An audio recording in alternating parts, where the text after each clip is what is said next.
fast. I'm telling you, lots of stuff. So I will see you guys next Wednesday. And I am your mini medium. Have a beautiful week. Bye, guys.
A1R Psychic Radio, Earth's #1 psychic radio network, and watching Moonstruck TV, Enlightening Television.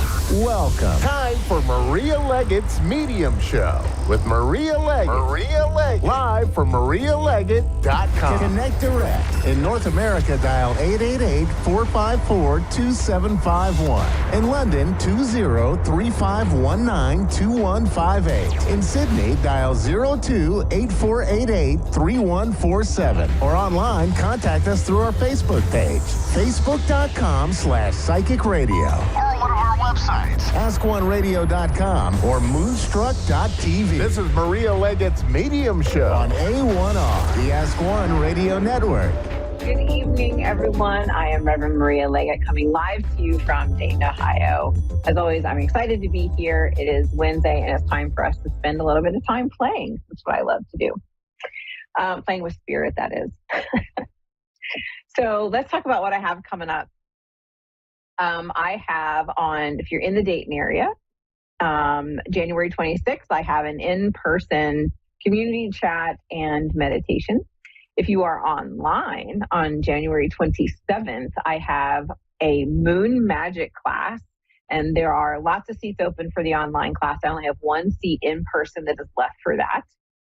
If you want to begin working with your intuition and learning how to be able to distinguish between your ego and your higher self, my new course, Your Intuitive Soul, releases on February 8th. It's open for signups now. I only allow in a few people for that class because I like to be able to spend individual time with each and every one of you. And in this class, we do a meditation to be able to distinguish between your higher self and your ego. We work with energy to be able to know, is there someone around me? Is there a spirit guide, or is it a crossover loved one? Because their energies are different.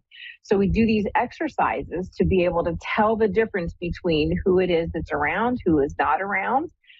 And then we go even further where you get to meet your higher self. You get to meet a spirit guide. And we also work on automatic writing and automatic drawing. It is an amazing class. And my students absolutely love this class. And I am so grateful to have it. This will be the second time that I am doing it. The first class, I had 10 people in there and it was amazing. We did such a good job. And then let's see, what else do I have coming up? I have my year-long intuition development course that will be releasing in, I think it's May or April, one or the other. And excuse me, in May or April. And that is going to be able to help you to develop your intuition. So we learn a different tool each month, and those are online as well. I also have one in, I saw that. As soon as you're in person, we have different tools as well. So there's one in person, one online. Anyway, so thank you very much. So I want to welcome April to the show. April, how are you this evening? I'm doing okay. How may I be of service to you? I'm just kind of wondering if there's any messages out there for me or my family from anybody. Sure. Let me go see.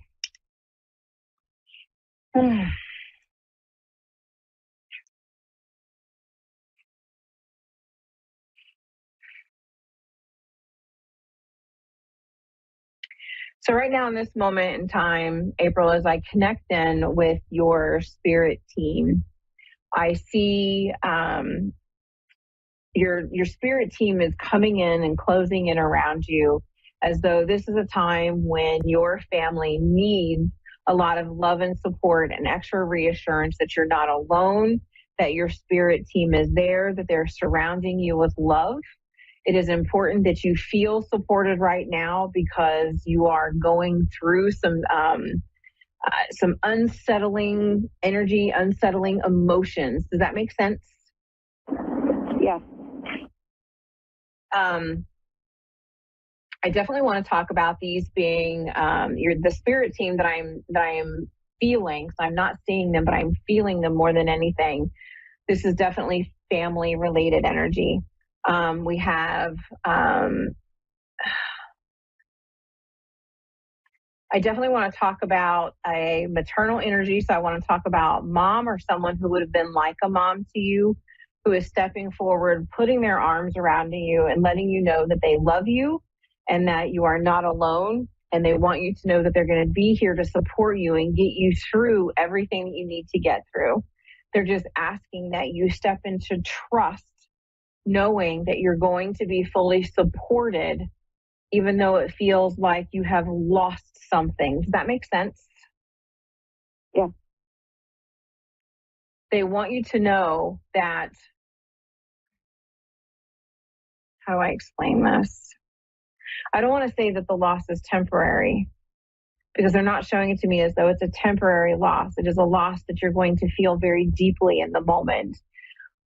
But you're going to figure out how to move through the loss, move through the discomfort, so that it doesn't feel so overwhelming every single day. There will come a point in time when you will be able to wake up and still move forward without feeling this deep sense of, oh my God, this heaviness in your chest. Does that make sense? Yeah. And they're really, the spirit team, your family, especially this maternal energy, wants you to know how much you are loved. Want you, I don't know why this is important to say, but I can very clearly hear it's important for you to know that everything is forgiven, everything is good.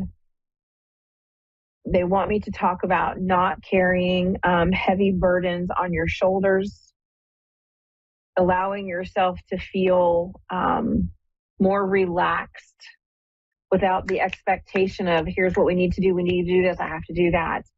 And becoming comfortable in allowing yourself to sit in the silence and just breathe. Because the way that they're showing it to me is though it's been a very harried, very busy energy, lots of mind working overtime, lots of things happening. And your spirit team is asking for you to be able to shift the energy into, it's okay for me to be here right now and not do anything. Does that make sense? Yeah. And that you're saying that's coming from like a maternal, like a female. Mm-hmm.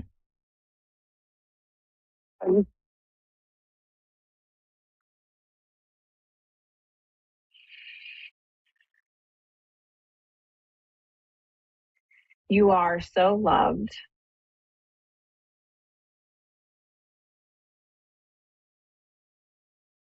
I don't know why this is important, but I'm just going to say this to you.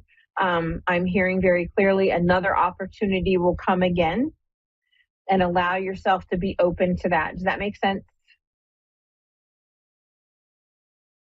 Yeah, kind of.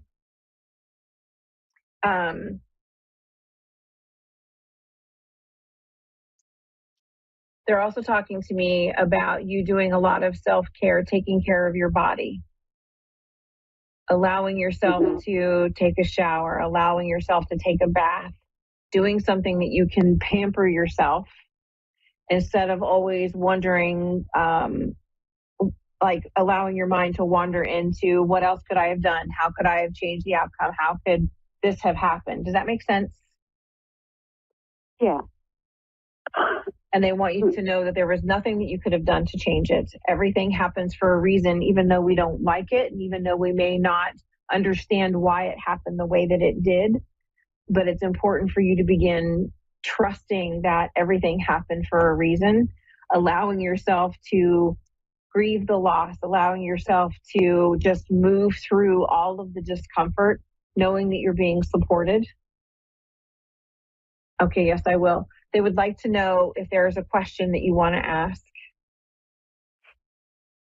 I just, I guess I just want to know if, I don't know how to put it, like if he made it, like if he made it there, if the spirit made it there, I guess, to be with the other. Yes.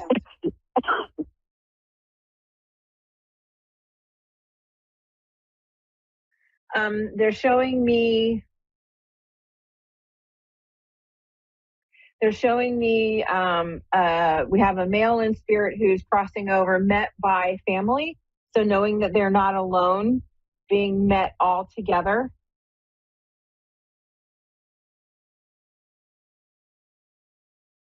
And is there a younger male spirit coming through at all? Just anything from him?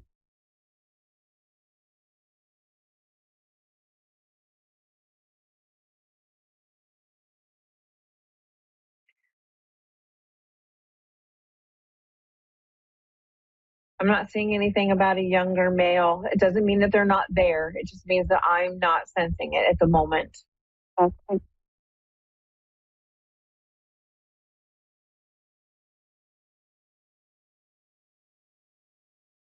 They just keep showing me like a family reunion of people all coming back together, finding each other. And they're telling me that there are things that we all need to work through on this side, showing me that things weren't always, roses and perfect and beautiful, but they're working through everything that they need to get through and know that they will absolutely do it. And they're going to make sure that everything is fine. Okay, I don't know why this is important, but they're showing me crayons. And they're also showing me that you're going to find things randomly because it's within your house. Like things are going to randomly show up where you didn't think they were supposed to be. And this is a way for them to let you know that they're around. Does that make sense? Yeah. And they want you to know that they're all happy. They're all happy. They're all together. and they're really just supporting you and loving you, helping you to try and get through all of the deep pain, discomfort that you're moving through. And that one day it will get better. It'll be easier to breathe, because they're showing it to me as though some days it's difficult to breathe through the grief. Does that make sense? Mm-hmm. Yeah.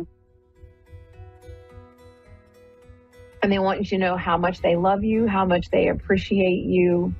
And they are so grateful for the time that they had with you, even though it may have been short-lived. So grateful that you were in their lives, and grateful for you having been the mother, sister, daughter, everything that you needed to be. And they just want you to know how loved you are. So thank you very much for being on here with me this evening. I am so grateful that you popped onto the show and let me read for you and give you messages from your loved ones. Thank you to everybody who was on here. If you would like to see my live spirit, well, not live, you'd like to see my video messages from Spirit of the Week, you can sign up for my email list. Go to marialeggett.com and you'll get an email every week for the spirit message, and you will be able to see what has been channeled from Spirit right in your own email. I hope you all have an amazing rest of your week, and I will see you in 7 days. Have a good one.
A1R Psychic Radio, Earth's #1 psychic radio network, and watching Moonstruck TV, enlightening television.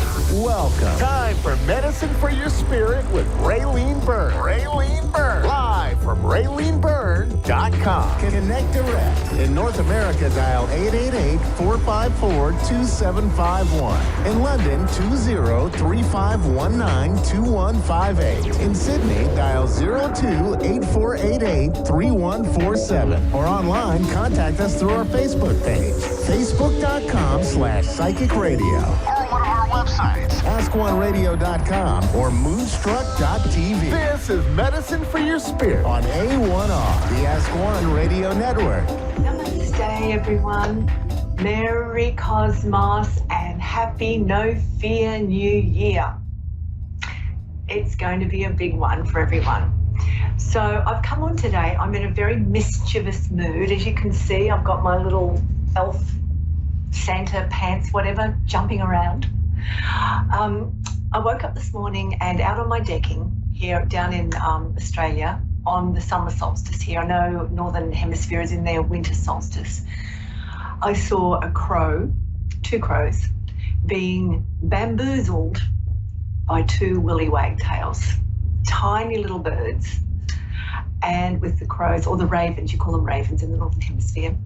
And it was just so funny to watch the stubbornness of the crows and the willful, annoyance of the beautiful willy wagtails trying to scare the crows off. So that was the first thing I saw this morning. So it was quite beautiful to watch and funny. And then I went to the front part of my house, and here was a massive, big green tree frog. It had just finished laying thousands of eggs in this big pot that I was about to redo for our season here. So I can't touch it because there's future green tree frogs in there. So we've got lots of creative energy around, lots of excitement, lots of momentum, lots of new things, new birth, new growth. This is what this season can be about, the festive season. Yes, family and connection, but also looking at where we've been, where we're going, how we want to be ourselves in what's coming up. So I have a caller, Joni from, I missed out where she was from, Texas? Iowa. Joni from Boone, Iowa. How can I help you, Joni? Hello. Merry Cosmos to you. Yeah, Merry Christmas to you also. So I was just wondering if there are any messages from my husband for me or my kids. So your husband's passed? Yeah, 6 months ago, this past Friday. Okay. So I will pull a couple of cards for you. I don't normally work with the mediumship stuff. Mm-hmm. The reason is we can connect ourselves to that. So I think I will just give you some messages for you and your children from. Okay, otherwise I would just do like a general type reading. Yeah. Okay. You happy with that? Yeah, that's fine. Okay. So let's see, coming into this next 2 weeks, so finishing off 2023, stepping into 2024. The first thing coming, before I've even pulled a card, the first thing coming through is tying up loose ends. Really important to tie up loose ends. And right now it is a really good time to start shedding, like a snake sheds its skin. When a snake sheds its skin, what it's doing, the new aspects of itself, the new skin is already in place. And as the snake sheds, the whole old skin comes off, even the lenses over its eyes. So it's a time of shedding for new beginnings, new visions, new ways forward, new sights, new inclusivity. So that's the first couple of things that popped in when I was just tuning in. So we've got Joni. General messages for Joni from beyond for these next couple of weeks, for this season of goodwill, generosity, introspection, reflection, creativity. Okay, here we go. This is for Joni. First one I'm getting for you, Joni, is higher choices. So coming into these next few weeks, it's always taking the higher road. I want to say taking the higher road, higher choices, higher consciousness, higher awareness, higher intentions. So whatever it is, often we get, I'll put it this way, often we get trapped in a particular way of thinking and we don't pay attention enough to what we're actually thinking or what we're saying or what we're doing. And we go into this repeat cycle. For things to change, for things to open up, for things to be more expansive, more creative, more spacious, we need to choose something higher. So an example of that would be, this is just an example, I'm not saying this is where you're at. So a person could have a job and they're saying, oh, I'm really tired of this job. It's not challenging anymore. It pays my bills. I know what I'm getting week to week, but, I suppose I'll just stay there. I should be grateful, but it really annoys me. That's sort of a thought that we would often have. And a higher thought would be, a higher choice thought would be, I've had this job, it's taught me a lot, I've met some really great people, I've learned some new skills, I've learned a lot about myself, and now I'm ready for the next growth spurt or the next expansion of myself. And I'm ready to explore what else is there. So I'm going to align with something better or something more or something that is ready for me. That is like a higher choice.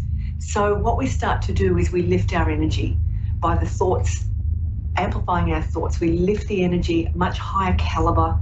So we start to direct more of what we want for our lives. So this is about really looking at what you want for yourself, your children, and starting to think about it in the ways that that's where what you're aligning to, what you're attuning to, where you want to be. That's the first thing. The next one coming up for you is passion. This is beautiful energy of Pele, the goddess of volcanoes. So this is the fire, it's all within you. I love this so much because the thing is, when we see a volcano erupt, What's coming out of it is something from deep within the earth. That magma is flowing up and out. So it's coming from deep within. So it feels like it's nearly, not quite, but it's nearly time for you to start looking at what is going to get you jumping again. What's the passion? Where are you going to put your energy, your creative force? We need to start tapping into a way to bring that up because it makes you feel better. I'm hearing it straight away. It makes you feel better. So it's nearly time to start looking at what is it for you that you would like to be doing that's going to get that internal fire going again and that joy de vivre, so to speak. So that's something to look at over the next couple of weeks. What you would like to start pulling into your life or engaging in that's going to elevate you and bring you joy and happiness. And I want to say, and I don't mean it in a way that you don't have a purpose, but more you expressing your purpose, you expressing you in ways that are joyful. That's sort of what I'm getting with that. The last one here for you is strength. Now, this is something that you've probably gained a lot of, especially if you've been through this situation. I'm sorry to hear about that, about your partner. But strength, the light at the end of the tunnel, and this is a really beautiful message, the light at the end of the tunnel, you're coming through it. And yes, it's been tough, and yes, you've had to learn a lot, and yes, you've had to grow a lot, and yes, a lot's been placed on your shoulders. But who is the person that you've become because of it? You know, this is when we learn our true strength and our true abilities and our true capabilities, it really takes us into a different level of self-value, self-respect, and self-honouring. So strength is not something that's inherited. It's something that we earn. Strength is not something that's gifted to us. It's something that we have to methodically work through, and we start to reveal it. It exists within us. And if there's one thing that the whole planet has had the journey of in the last few years, that's the journey of inner strength. It's through resilience. All the crazy stuff that's gone on, we've had to pivot, we've had to shift direction, we've had to open our minds, we've had to find new ways. This is all part of strength. When we lose someone dear to us, close to us, a loved one, a person who's important to us, we have to draw on a lot of inner strength to carry on for those who are still there with us, our dependents, our children, our family members. So there's a lot of strength in you, and it means it's what it's going to do. It's going to carry you forward quite powerfully into 2024. And I feel like I really want to pull one more for you. The strength to keep your heart open. I knew there was something else. Look at this. The strength to keep your heart open. And you've probably given a lot of time to your children and your family and supporting them and being supported. Now it's time for you to start looking at what's for me now. And it's going to be okay. You've got the strength and you've got the open heart. It's time to open your heart up to yourself and to what else is being offered to you. So that's your message for the next few weeks. I hope that's helpful for you. Thank you very much. Beautiful. So that's your little message. So good luck with all of that.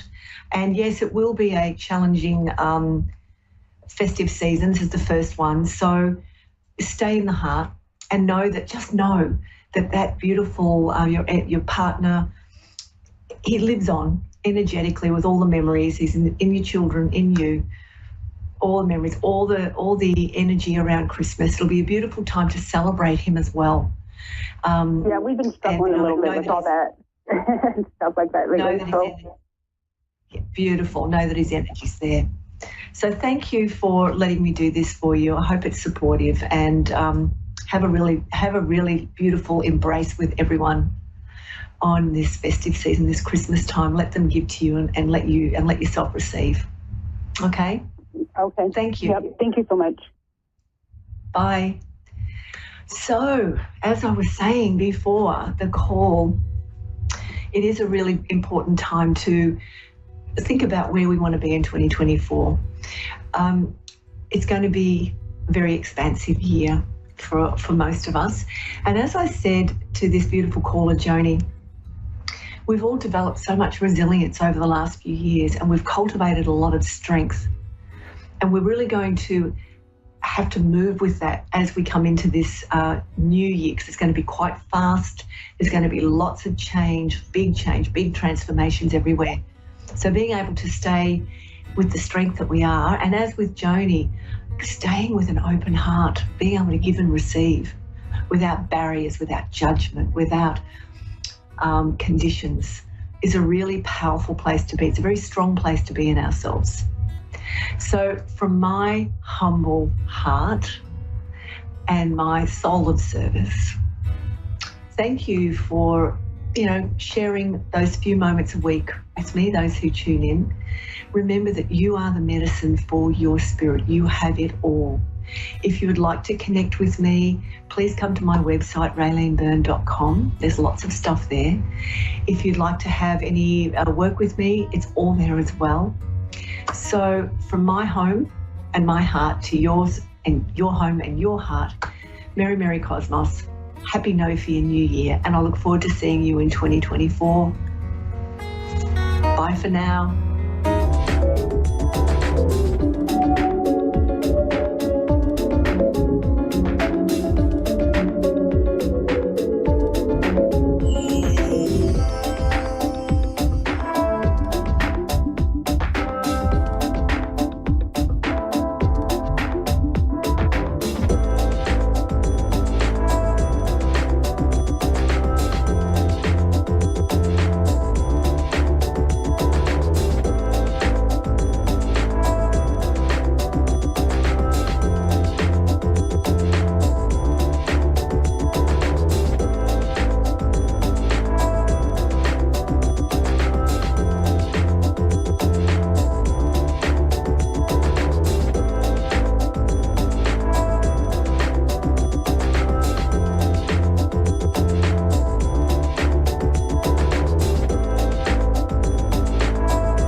To A1R Psychic Radio, Earth's #1 psychic radio network, and watching Moonstruck TV, Enlightening Television.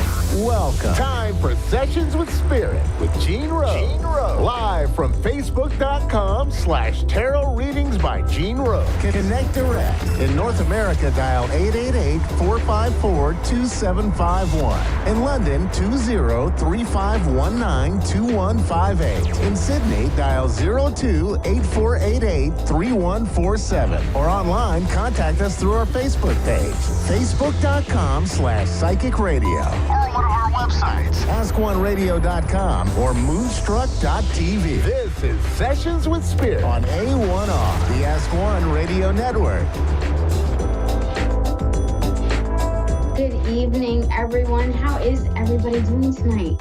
Guys, it is Thursday. The weekend will soon be upon us. I'm quite excited. My days off are Sunday, Monday, so I have a little bit of a different week than the majority of people. So yes, my wife and our weekend starts Saturday night. So yeah, like I said, the week is almost over, right? Almost. Tonight, we will be doing 2 live callers as well as a couple of questions from my followers. I think we'll start, in fact, with one of those. We're going to begin with Erin, and she is from Lexington, Kentucky. Her question is, will this semester go well? Let's find out, shall we? Guys, I'm so excited to be with you this evening. I can't tell you what a joy tarot has been for me in my own life and in my own journey. Oh my goodness. It has just been such a wonderful tool that I have been able to utilize over the years. It really is wonderful.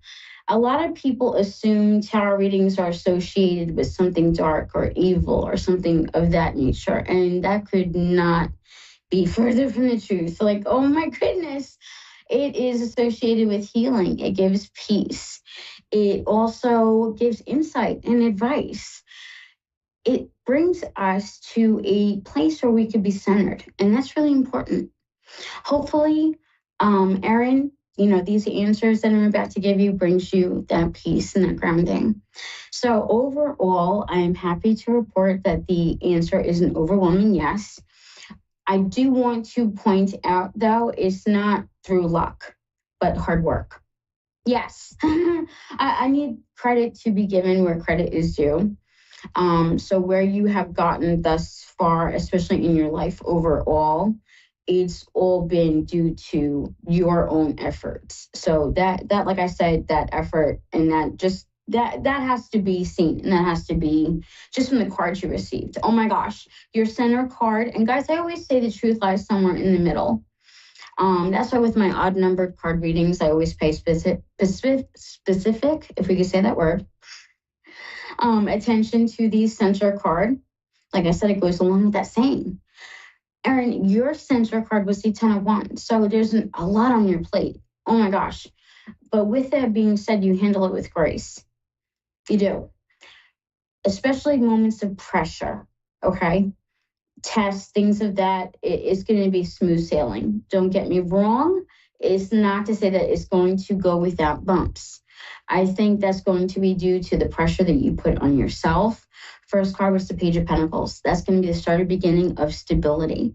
Like I said, I feel like it's going to be smooth sailing. Guys, the Pentacle suit doesn't always refer to money and material things. It also corresponds to the element of Earth. With that being said, Earth is going to symbolize energies such as stability, balance, feeling grounded. It's an amazing card to receive, especially when asking in the context of the start of something. That's the card you want to see. Second card was the Wheel of Fortune. In this deck, it is labeled as the Wheel of Life. Some artists, guys, I'm going to throw a warning out there. Some artists like to be bougie, and they will change up the titles, whether it be of the major arcana, the suits, or even the court cards. They like to change things up on us. With as many tarot decks that I own and work with, because I do work with all of them with the exception of maybe 5. Okay, and those are because they are out of print, OOP. So with the majority that I work with, it's important for me to constantly be well-versed in, okay, in this deck, it's like the Wheel of Life. You see what I'm saying? It still means the same thing. They just, like I said, the artist likes to be bougie and change it up. We won't fault them for it. You just have to know your decks. Third card was the 10 of Wands. The Wand suit, I will say, is about strength, resiliency, but also passion. So it's obvious to me you're also doing something that you love and that you're going to be good at. Yes. Fourth card. This card I was really happy to see was the 7 of Wands. This refers to a hard-fought victory. So like I said, I do feel as though this semester will still have some challenges. However, it is going to have its successes. You know what I mean? I don't see them as major lows at all. Fifth card, that was the Moon, and it fell reversed. Erin, oh my gosh! Lovers, some readers try to or don't read reversals. I'm one of the readers that do. I am a die-hard believer in reversals. With the Moon falling reverse, that's going to refer to a lack of fear. So there's no reason to fear. There's nothing. You're letting go of them. Yes, you're moving forward with that confidence, especially seeing that Wands card from or in that third card position. Fantastic cards. Oh my gosh. So, Erin, oh my gosh, I hope that answers your question, love. And good luck. Let's take our first caller. Again, who do we have? Let's see.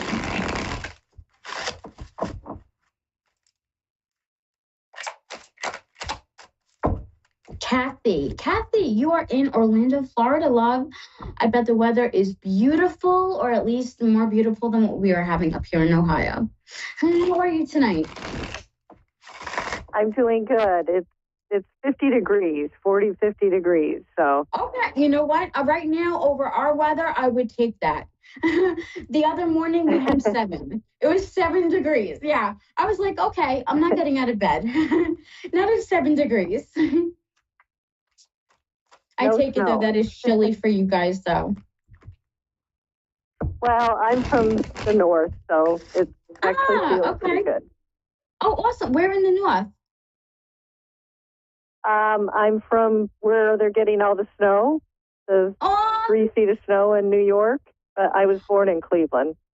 Oh my, get out. Oh my, the 2 places that I'm from and live in now. I'm in Ohio and I'm from New York. So, oh my gosh, what a coincidence, right? How cool. Yeah. Kathy, what are we reading on tonight?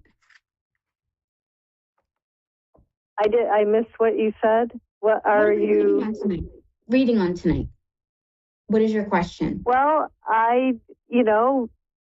maybe what the future has to hold, or my husband passed just over almost 2 years, so I don't know if there's anything that you can bring upon from, the other side on him. Actually, I have a lot going on in my life, so. Let's start with some cards, and if I feel him step forward, I absolutely will pass along whatever messages he gives to me. Okay? Sound fair? Okay. Awesome. That sounds good. Okay. Yes, I do also work as an evidential medium, so you definitely called the right reader. Have you ever had a mediumship reading before? I have. It's been a little while, but he hasn't come through in a while. When he first passed, he did, but it's been a while. And my father, it'll be next Saturday will be 6 years since he's passed. Kathy, where does the number 52 come in? 52? And if that doesn't make sense, 52. I keep seeing and hearing the number 52. If it doesn't make sense right now, I don't want to make it fit. I don't like playing feed the medium, but I keep seeing and feeling the number 52. Did someone pass at 52? Or was somebody married for 52 not that I can years? think of, or no. Almost 52 years? My husband had a lot of medical issues. So he passed at 58, but he had a lot of issues. Did they he start almost at 52? passed, maybe. It may have been he almost passed at 52. I don't recall. Did he ever have a heart attack or something with the chest? He had 4 heart attacks, and that's how he passed, a cardiac arrest. Okay, because I feel a tightness in my chest. And for me, what that symbolizes is them passing from something of either the heart or the lungs. Mm-hmm.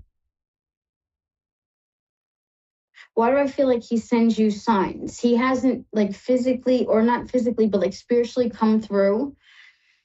But to you, you take it as a physical visit. You take readings very, very serious because, and I don't want to say you're desperate to talk to him. Of course, with that loss, there is that desperation. But why do I feel like there's almost been a frustration? Did you leave me? Well, we were going up to his doctor visit, and he passed in the car on the interstate. I had to give him CPR, so it was a shock. And I feel like he talks to me every day.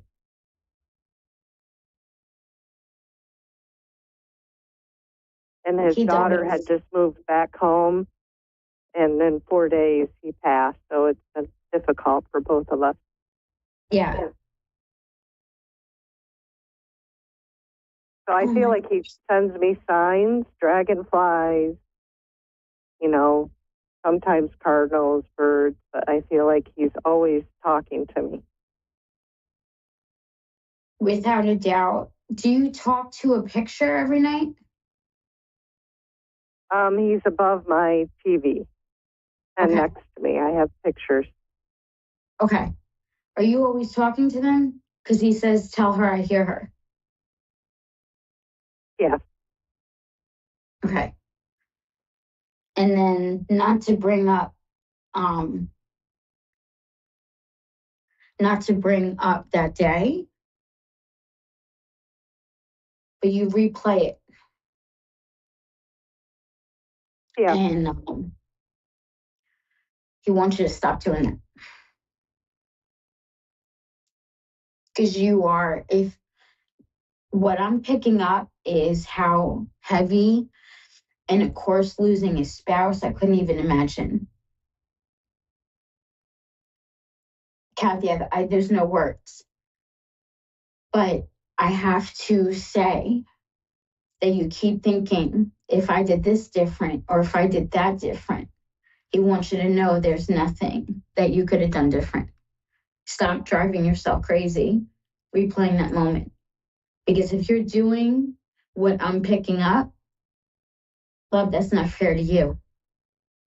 I don't mean to kind of lose it right now, but love, this is deep and it's heavy and it's dark what I'm picking up. Like you almost blame yourself for that. And that's not fair to you. And he doesn't want you to do that anymore. He tells you to stop. He's begging you to please stop doing that. He wants you to think of the moments, the anniversaries. That's what he wants you to think of, the times that you guys left in bed. Those are the moments he wants you to remember, not that day. Not that day. Well, it's hard because my daughter keeps seeing the date of his death. She keeps saying 4/19, 4/19, 4/19, Yeah. and keeps talking about it. And she saw it previously before his death. She kept seeing those dates. I don't believe in coincidences normally. But when I tell you, and I am a straight shooter, Kathy, as a reader in private appointments, on lives during the show, I do not change who I am or how I read. I always say or joke, take me like a shot, straight with no chaser. Okay. If I felt as though that was something ominous, number one, to predict death like that is unethical. But I don't feel that there's anything dark associated with that connection. And I think your daughter is kind of messed up in her own right and I feel like that was just a fluke accident with the dates, with the numbers. It was not a warning. It was tell her she's got her own, I don't want to call it baggage, but in her own journey with her grief, she has her own guilt. Like, why didn't I say anything? Or why didn't I do anything? Or why didn't I know? And like, she's driving herself nuts with her own what ifs. The two of you need to stop. And I know that's way easier for me to say on this end of the phone, but I'm begging you with my whole heart, please, your husband wants you to let it go, or at least work on letting it go, because baby, don't do this. This is not what he wants you to do or how he wants you to live the rest of your life. It's not.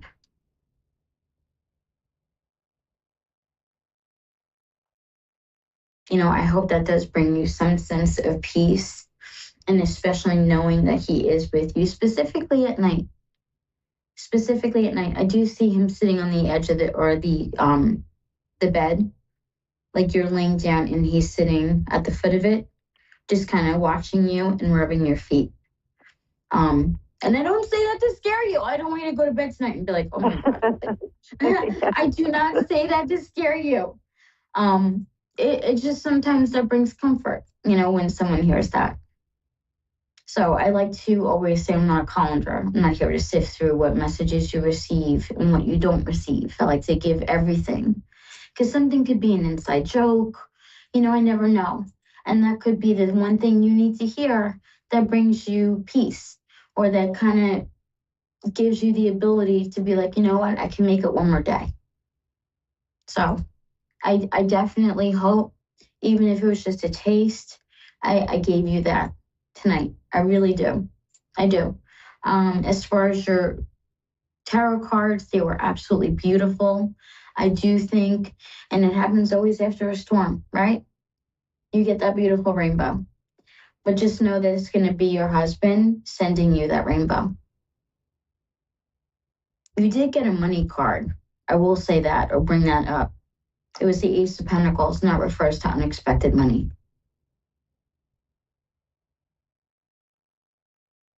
So that's definitely something to look forward to, especially in the new year.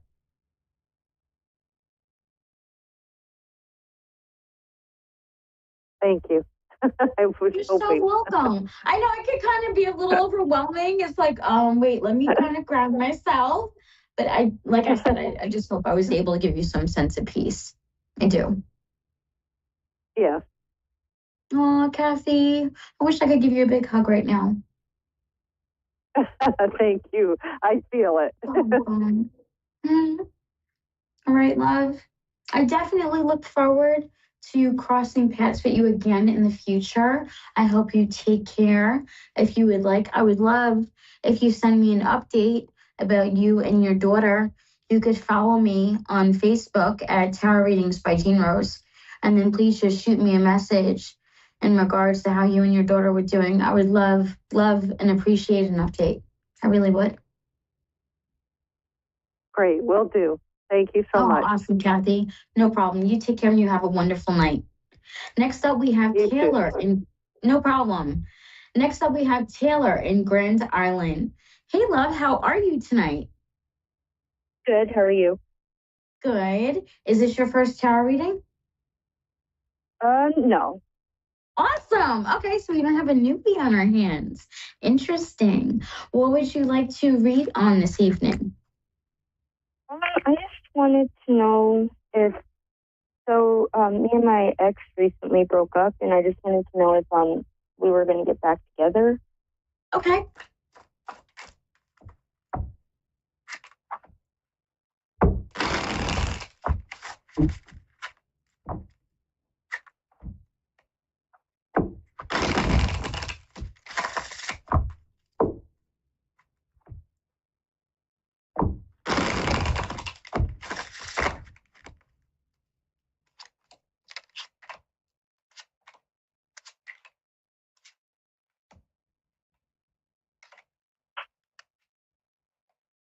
Okay, Taylor, I would definitely say at this time, it's definitely showing a no.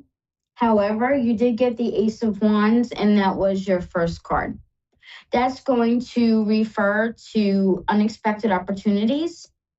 And that definitely would be in regards to love, also passion. Like I said, that Ace of Wands is all about unexpected opportunities. I would make sure, do you guys have like a history of like on again, off again? Yeah. Okay. I would be careful with that. The only reason why I say that is because if that's the pattern that's already been established, chances are that's the pattern that's going to continue. Do you see what I'm saying? Okay. Yeah. Yeah, like your final card or one of the, not one of the, I did pull an extra card for you. Okay, I'm pulling another one. Is it, I don't want to call it your worst fear of breaking up, but definitely not having that stability or even that going back, that would be covered in the moon. That was one of the extra cards that I pulled. You also had the Five of Pentacles, which is about a loss. Obviously, with a breakup, that would make sense. The Ten of Pentacles is going to refer to you though, evening out. I feel like this is a good thing. Don't hate me for saying that. Don't hate me for saying that. But I feel as though you're going to discover a new life without him, and you're going to be blown away. Sorry, Taylor. Okay. Don't shoot the messenger. You know why? And I know it doesn't make things easier. And of course, it's way easy for me to be like, oh, like, it's a good thing. Like, don't worry about it. I don't mean to come off that way. I'm a straight shooter when it comes to cards, because I feel as though not only am I disrespecting a deck, if I tell you what you want to hear, I'm also disrespecting you because I'm doing you a great disservice. Guys, I just realized there's toilet paper in the back. Hopefully that gave everyone a laugh. Guys, I like to call out things like that. Had to, right? Yeah. See, I'm human too. Just because I'm a reader does not mean that my life is perfect. That's why I said, Taylor, let me make this make sense. With things going back and forth the way they have, I think what causes that is that on again, off again, on again, off again. And obvious. I mean, that's like, okay, Sherlock, like, you know what I mean? Like, it doesn't take a lot to figure that out. But with your cards, it makes sense because you got a reverse, then you got an upright, then you got a reverse, then you got an upright. So even in the cards, you're seeing that up and down, up and down, up and down. You even got the magician reversed. I feel as though he says he's going to change or acts like he's going to change for a minute, but then his actions never line up. They don't. They don't align or they don't stay with his original words for very long. They change, and that's the frustrating part for you. I say, and I'm team single only because I think in the end, I know I pulled a death card for you. And I know what that title is like. No, it's not about a physical passing. It's about the ending of one chapter and the beautiful beginning of the next. Yes. So that's why I said you have beautiful things ahead. You're going to meet someone else. I know, again, that's probably not something else you want to hear, but in the future, you'll be thanking yourself. Yeah. Well, because it's going to save you time. It's just going to continue with the back and forth, on again, off again. It's just going to continue. And it's not worth that. Because 5 years more in, do you want to be doing this? Or another 5 years of this, do you still want to be on again, off again? Or do you want to have a stable relationship? You see what I mean? So, and I know I'm being hard on you and I don't mean to be, but I just want you to almost have that light bulb moment where it's like, oh, wait, you know what? This is a good thing. Yeah. And I think once you heal a little bit more, I think things are a little still too raw. But I think once you heal a little bit more, you'll understand it wasn't just a knee-jerk reaction. It was for the best because it wasn't getting anywhere. It's kind of like that crap or get off the pot moment. What are you going to do? And obviously, if it's the go-to is always to run or to break up, then that's not a stable relationship. Yeah. I know it doesn't make it any easier. Oh, honey, you're welcome. No problem. I know it's not good news to hear. I know it's not. Sometimes tarot readings are like a therapy session. They could be amazing, or you could walk out kind of like holding your breath. I'm sorry we had one of those moments where you're holding your breath, but it will work out in the end for you, Taylor. You're welcome. I'm sorry, love. No, thank you. Bye. No problem. Bye-bye. Guys, before we end, we're going to do one more reading from one of my followers. I'm sorry, but that is hilarious with the toilet paper. We have to that's going to go down in history. Third show, Scott in the back. I should get them to sponsor me. How about that? Yes. See, we're going to go for Patrick Valenza. Let's do Scott toilet tissue. Right? Guys, this is what you have to do in life. You have to laugh. Sometimes things don't go according to plan. So our fourth? Fourth reading. Guys, we're on a roll. Every show, I've been knocking out 4 readings. It's crazy. Fourth reading is anonymous, okay? And then the question is your future, or is my future financially secure? Definitely an excellent question. Oh my gosh. That's important to know because like financial planning and just, that's a LEAP card if I've ever seen one. And guys, for those of you that do not know what a LEAP card is, it's a specific card that jumps from the deck as the reader is shuffling. It doesn't mean anything negative or bad. Spirit just puts extra emphasis on that card. So that's always good. You know what I mean? And I did pull an extra card for you. Overall, the answer was an overwhelming yes. In fact, one of the very first cards was the Chariot. The Chariot is all about movement and progress. Where you are now is not where you're going to be this time next year. It's not. Things are going to be different, and the scales are going to even out. Your second card was Justice. Oh my God, yes! Fantastic cards. The other cards were the Six of Cups. That is about childlike joy. So being able to relax, being able to take that deep breath. Then we had the Moon. That card fell reversed. And Goddess. Reason why I say that is because it's about fears not being realized.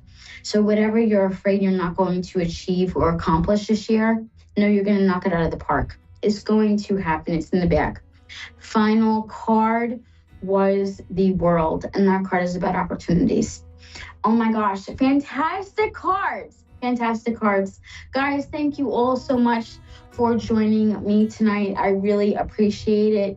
Me and Scott back here really do appreciate everyone tuning in this evening, whether you guys tuned in via Moonstruck TV or A1 Radio. We really appreciate you tuning in and joining us this evening. Guys, feel free to follow me at Tarot Readings by Jean Rose. That is a Facebook page. You can find me there. Shoot me a message. I do offer private sessions for both tarot readings and mediumship, as you saw me do tonight.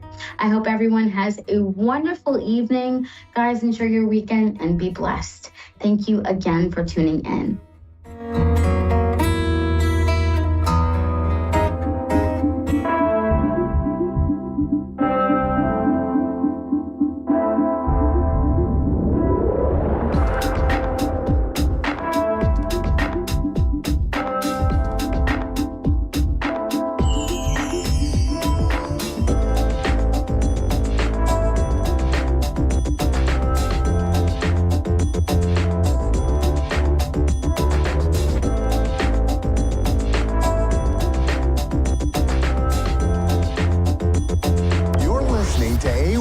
Psychic Radio, Earth's #1 psychic radio network, and watching Moonstruck TV, enlightening television. Welcome. And now, Reverend Elliot's Magical Window with Reverend Elliot.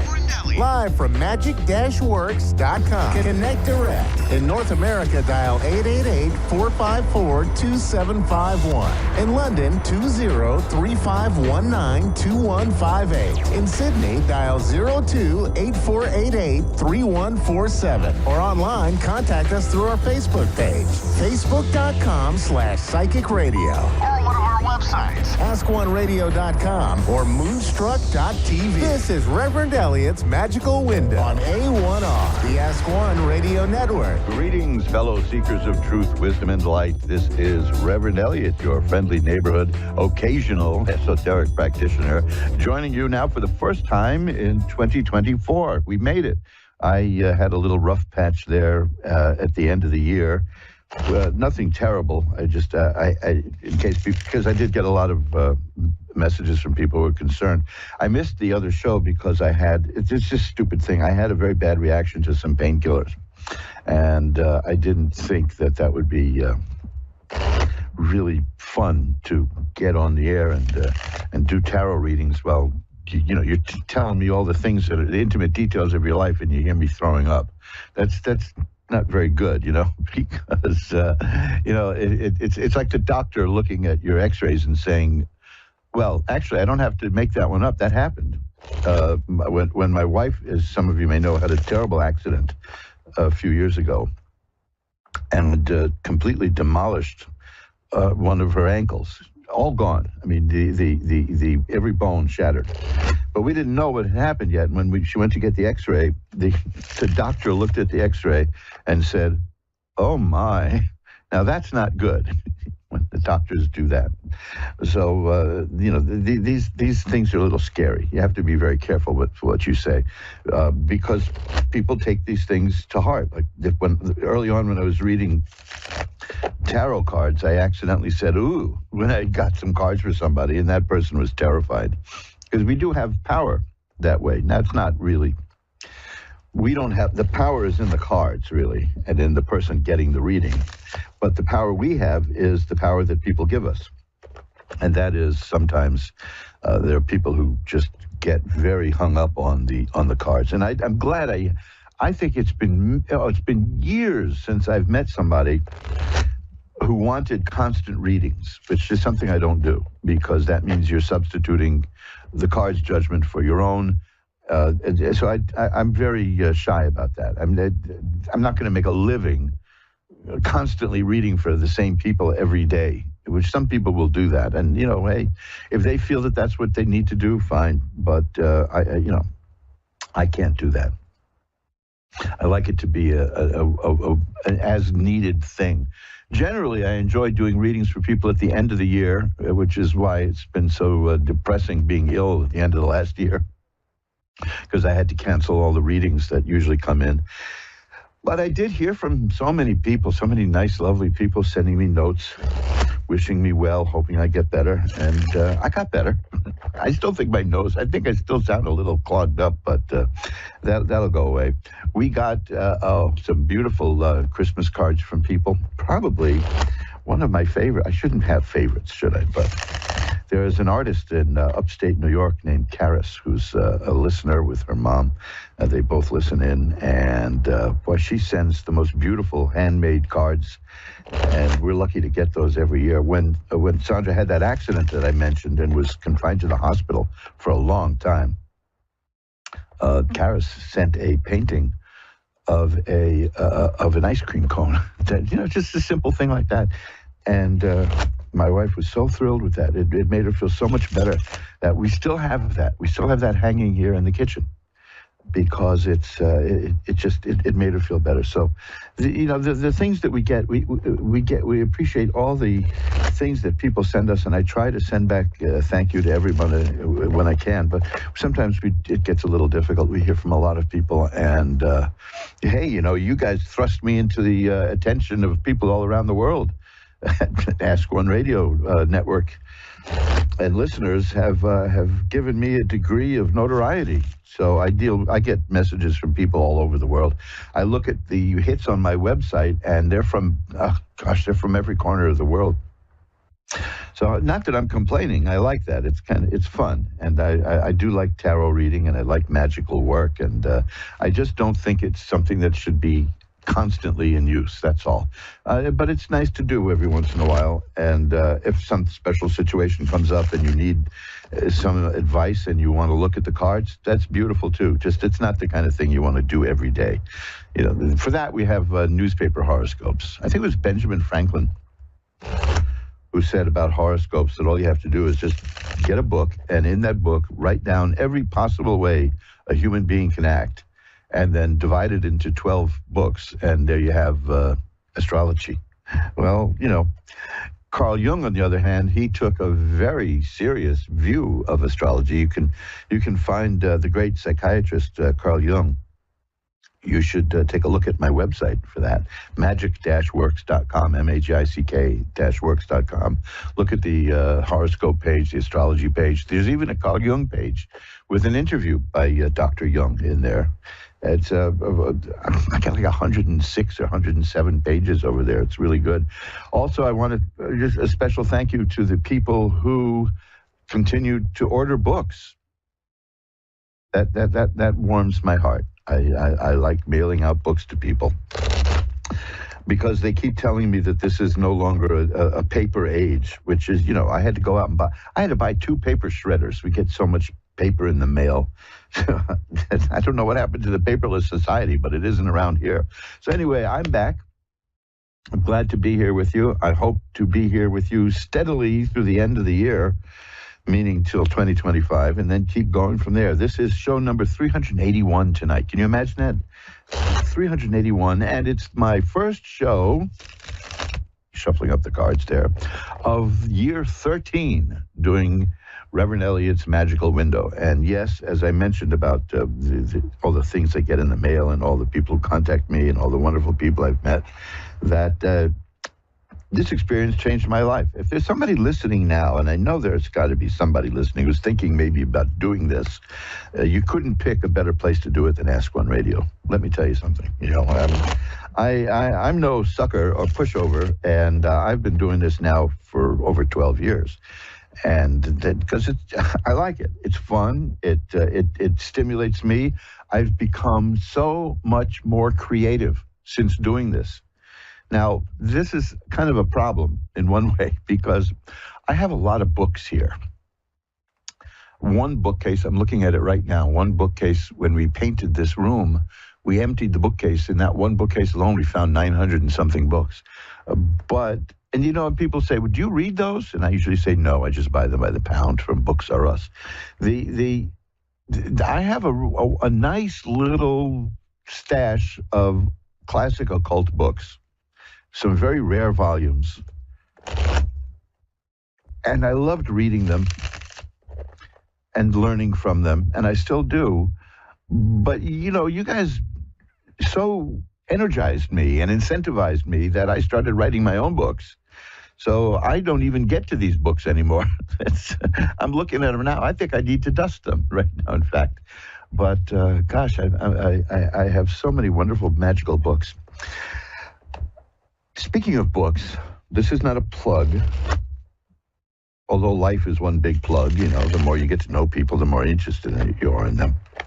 The 10 Lost Books of the Prophets, which is a set of books which is filled with fantastic, in every sense of that word, occult lore.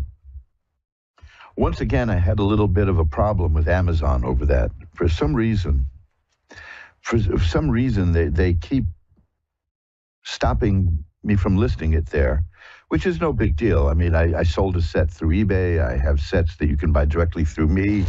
The really shrewd buyers will buy the books through the printing plant where it costs less and you can get them at your own speed. You don't have to buy all 10 at once. But this time I was prepared, and the last time they did this was in the end of last year, and that last year, for 6 months of the year, those books were not on sale at Amazon, and they were still the biggest seller I've got.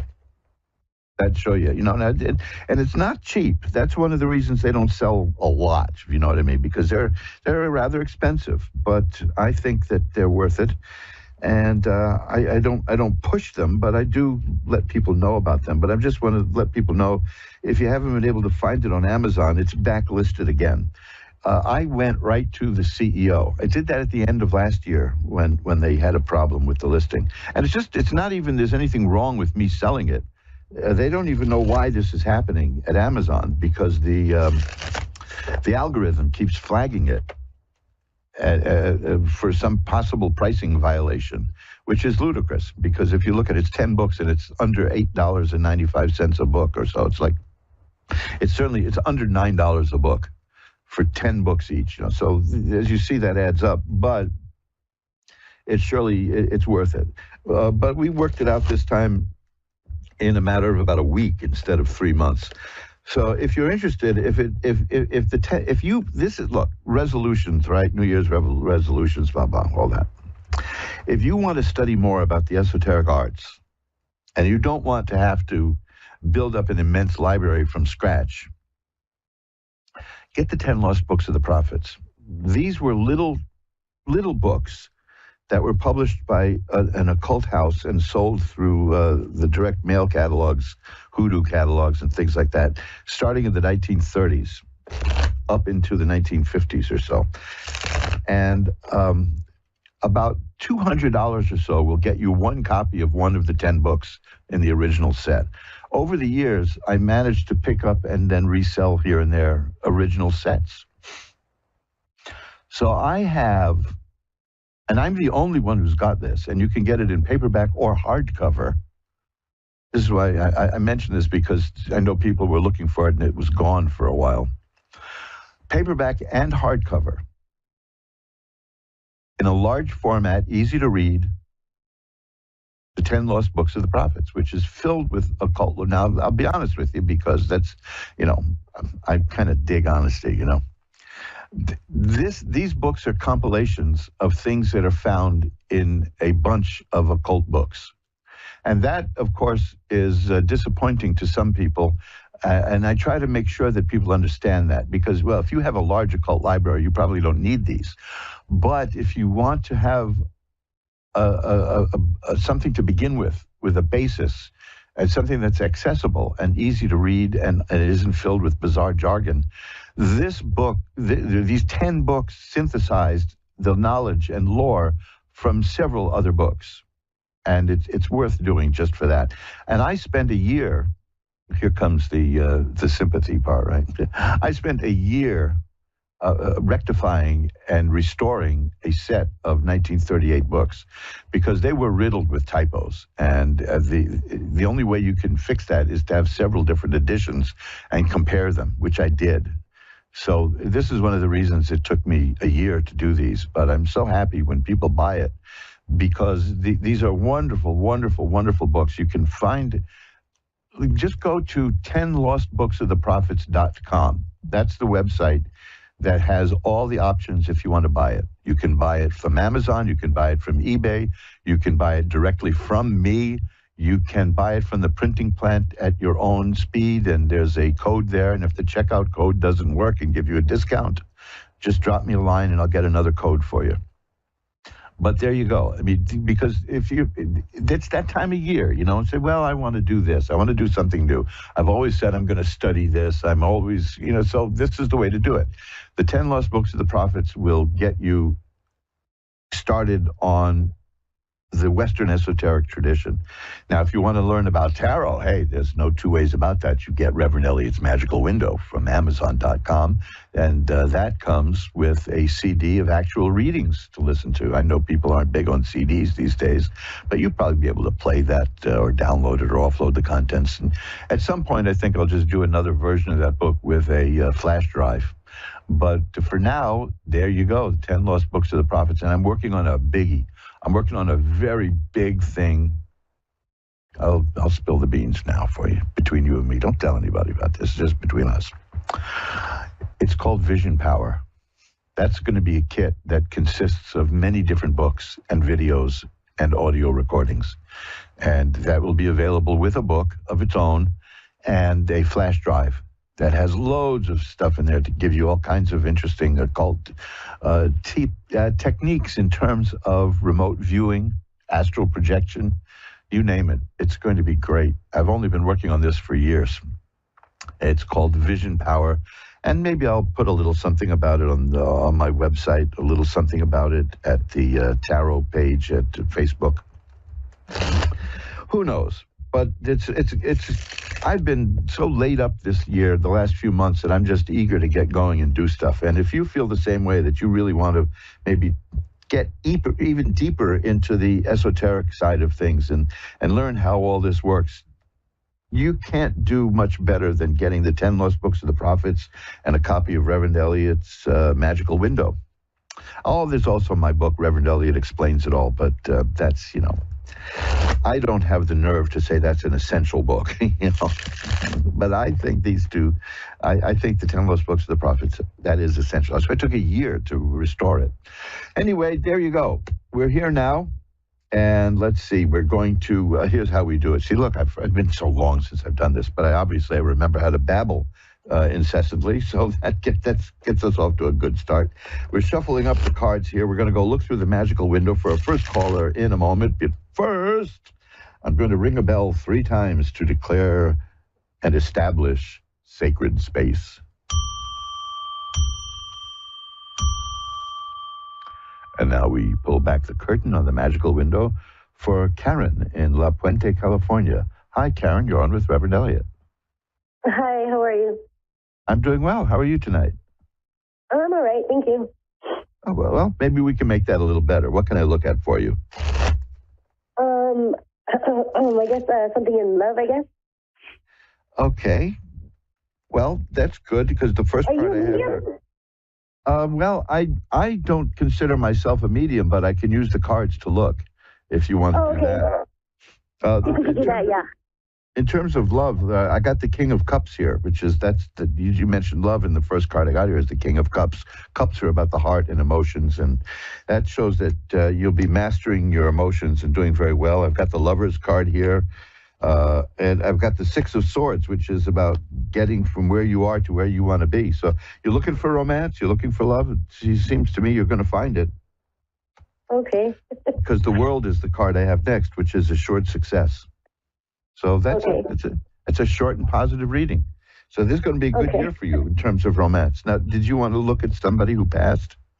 Yes, please. Okay, let's see what we can do. There are several cards in the deck.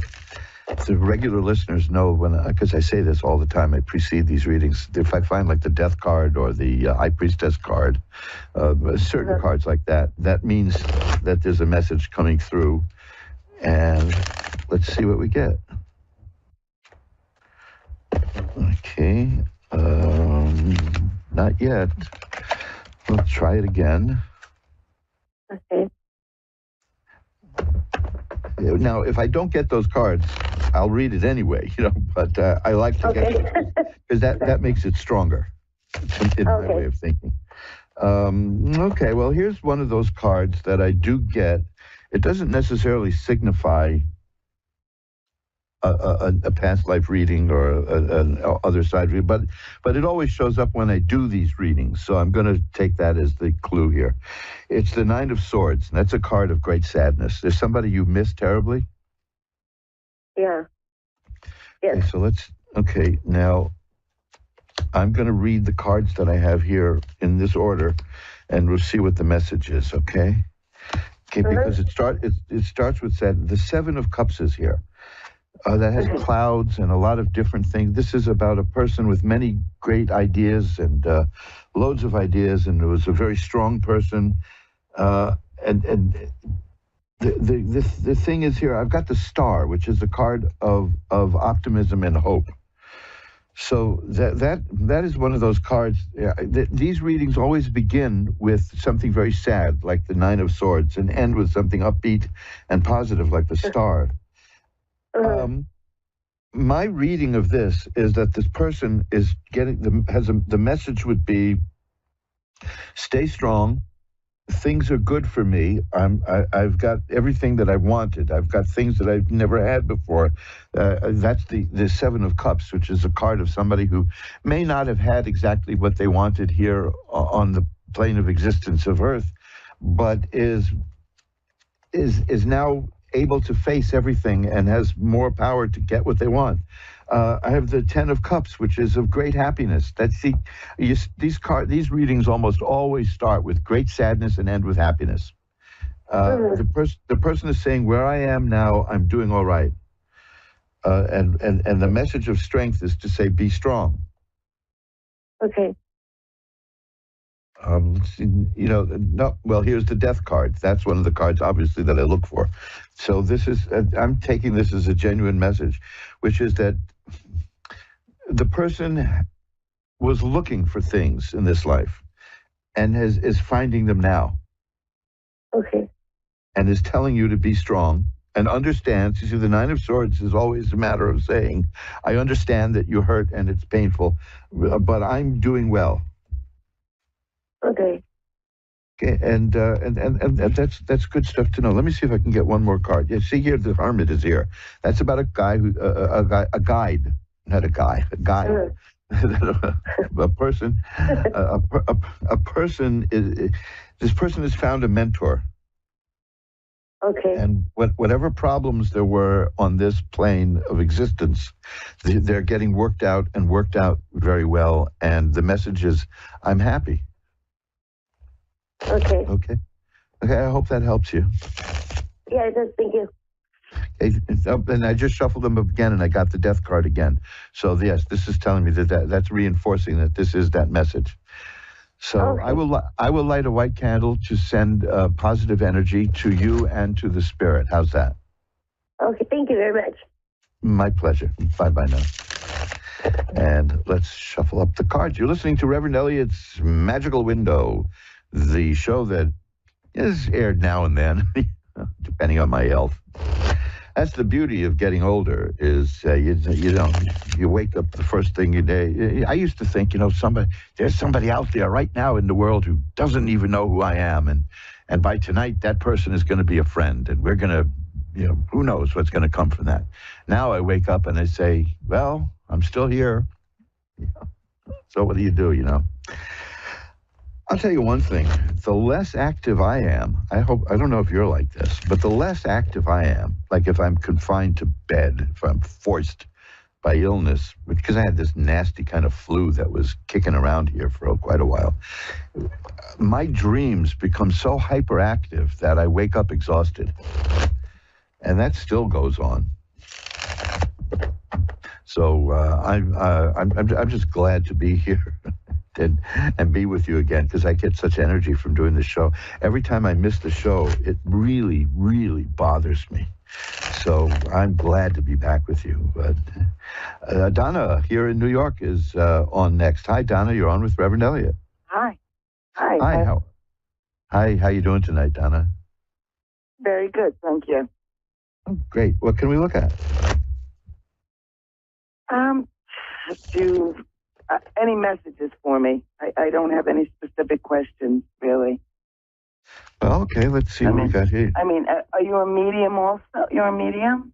Well, the cards can kind of fill that function. I can do that. Okay. That's what I heard at the last meeting. Yeah, that works. I never did any kind of afterlife readings until I did this show, and somebody asked me, so I figured, why not? Give it a shot. Yeah. See what happens when it works. Right. The first card I have is the Six of Cups, and that's memories of childhood, generally, and nostalgia. Is this regarding somebody you've known for a long, long time, going way back?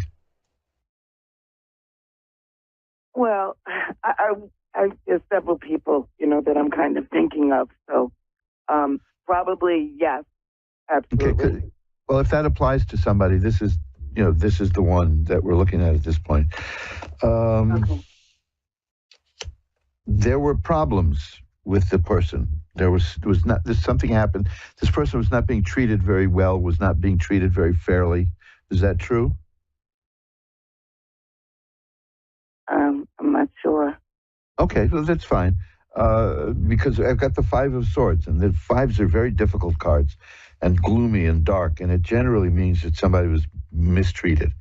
Well, of course, obviously the answer is at some point or other we've all been treated badly, unfortunately. Right. But this would be a particularly big thing in that person's life. Well, the point is that the next two cards are fabulous. Remember, I said, you heard the other call. I said they usually start off sad and end up happy. The next card is the Wheel of Fortune, which indicates that things are changed.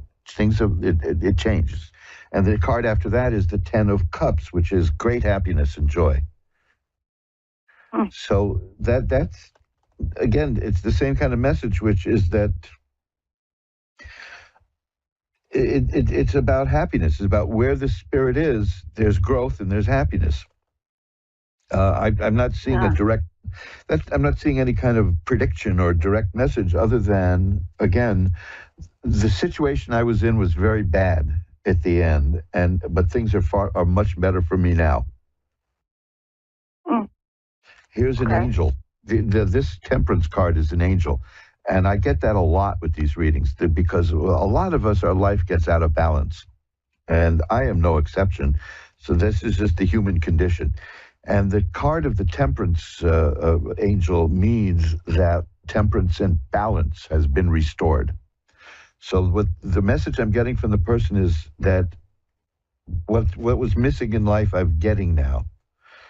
I like to believe that this is like these messages are like preparation for coming back and doing better. That's I know the idea of coming back scares a lot of people. Woody Allen notoriously said, "You mean I'd have to sit through the ice capades again?" But this is the I've often wondered about reincarnation. Can you be reincarnated in the past, you see? That would be fascinating. Who says that time has to be linear from A to B to C, right? It could go backwards, couldn't it? And couldn't that explain why somebody like Leonardo da Vinci would invent a parachute when there was literally no need for parachutes in his day? What was that about, right? Yeah. So I don't know. But what I'm seeing is the message is from a person saying that they have very fond memories of you. That's the Six of Cups. The Five of Swords says that life was very difficult for me, but the Wheel of Fortune says that changed, and the Ten of Cups says that it's very happy now, and the Temperance card says the happiness is because balance has been restored in my life. Now, here's a card I get all the time for these readings, except I didn't get in the last one, so it's not really all the time, but you know what I mean. The Ten of Swords. The Ten of Swords is a card that means the worst is over. And that's good to see. The message that you're getting is from this particular person, if you know who we're dealing with here, is I've got many happy memories of you. Things were very tough for me near the end, but it's changed now. And I'm happy, I'm in balance, and all the bad stuff in my existence is over. Okay? So I think it sounds like it might be my friend Robbie. Okay, that's good. Might be. Because with him, he lost two brothers. Oh, he was God. the last one left. Then he lost his dad. This is when he was young. And then, his mom passed after him, but he passed from cancer, so it was difficult. His life was difficult. He went through some bad times himself. And I'm imagining that everyone passed and now he's reunited with them. And well, let me tell you something. While you were describing that, I pulled another card to see if that would give me some insight into this. And the card I got was the High Priestess. The High Priestess is a woman who sees what's happening behind the veil and sees what's going on the other side. And that, to me, is that card saying what you just described is right. That's a hell of a coincidence, right? To be able to get that card while you're describing it to me.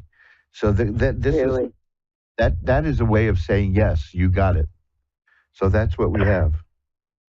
That's great. Wow.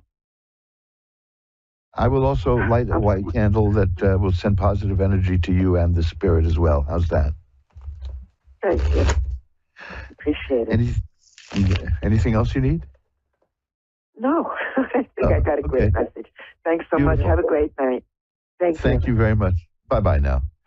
And folks, this goes for the people listening who will not get a chance to speak tonight because I talk too much sometimes. But or the people who get a phone call. After the phone call ends, if you think of something else that you wanted to go into and you forgot, because you're on the spot here, and I know how difficult that is. I really appreciate, by the way, the effort it takes for a lot of people to be able to essentially just talk to somebody you have no idea who it is and open up about things in your life. So, that takes courage, and I absolutely applaud all the people who call in or want to call in, and the listeners, you name it. But the callers are extra special for being able to do that.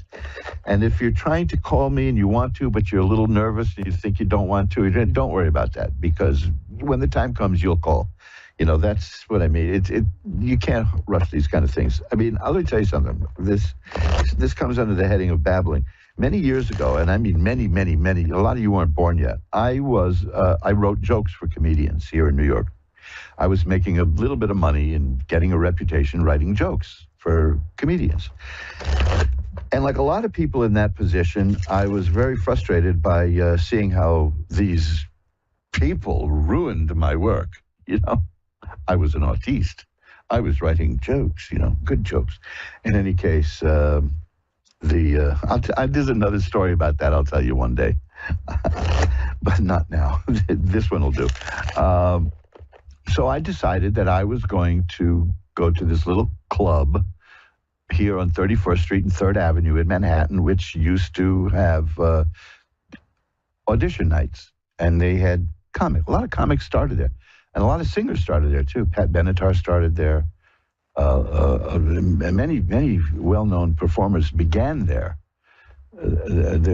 So I figured, and I used to go there with the comics I wrote for. So I figured I'll go in there and I'll audition. And I lived at the time on 108th Street and Broadway. And I walked to 31st and 3rd, and I walked halfway there, and I said, this is ridiculous, and I turned around and walked home. Then I was so furious with myself that a week later, I walked again, and I got maybe 3/4 of the way, and I chickened out and went home. And then, now you understand, this is the other thing. People find this hard to believe, but I was an extremely shy person. You know, there's one thing about New York City is it'll beat the shyness out of you eventually. But I was an extremely shy person. I was the guy who used to sit in a corner at parties and just look, you know. So a week or two go by, and I do it again, and I get closer and closer and closer. And one day I got right up to the door, and I walked around the block, and then I walked home again. And I was so disgusted with myself that I went there, and I signed up the next week to audition, and they didn't call me.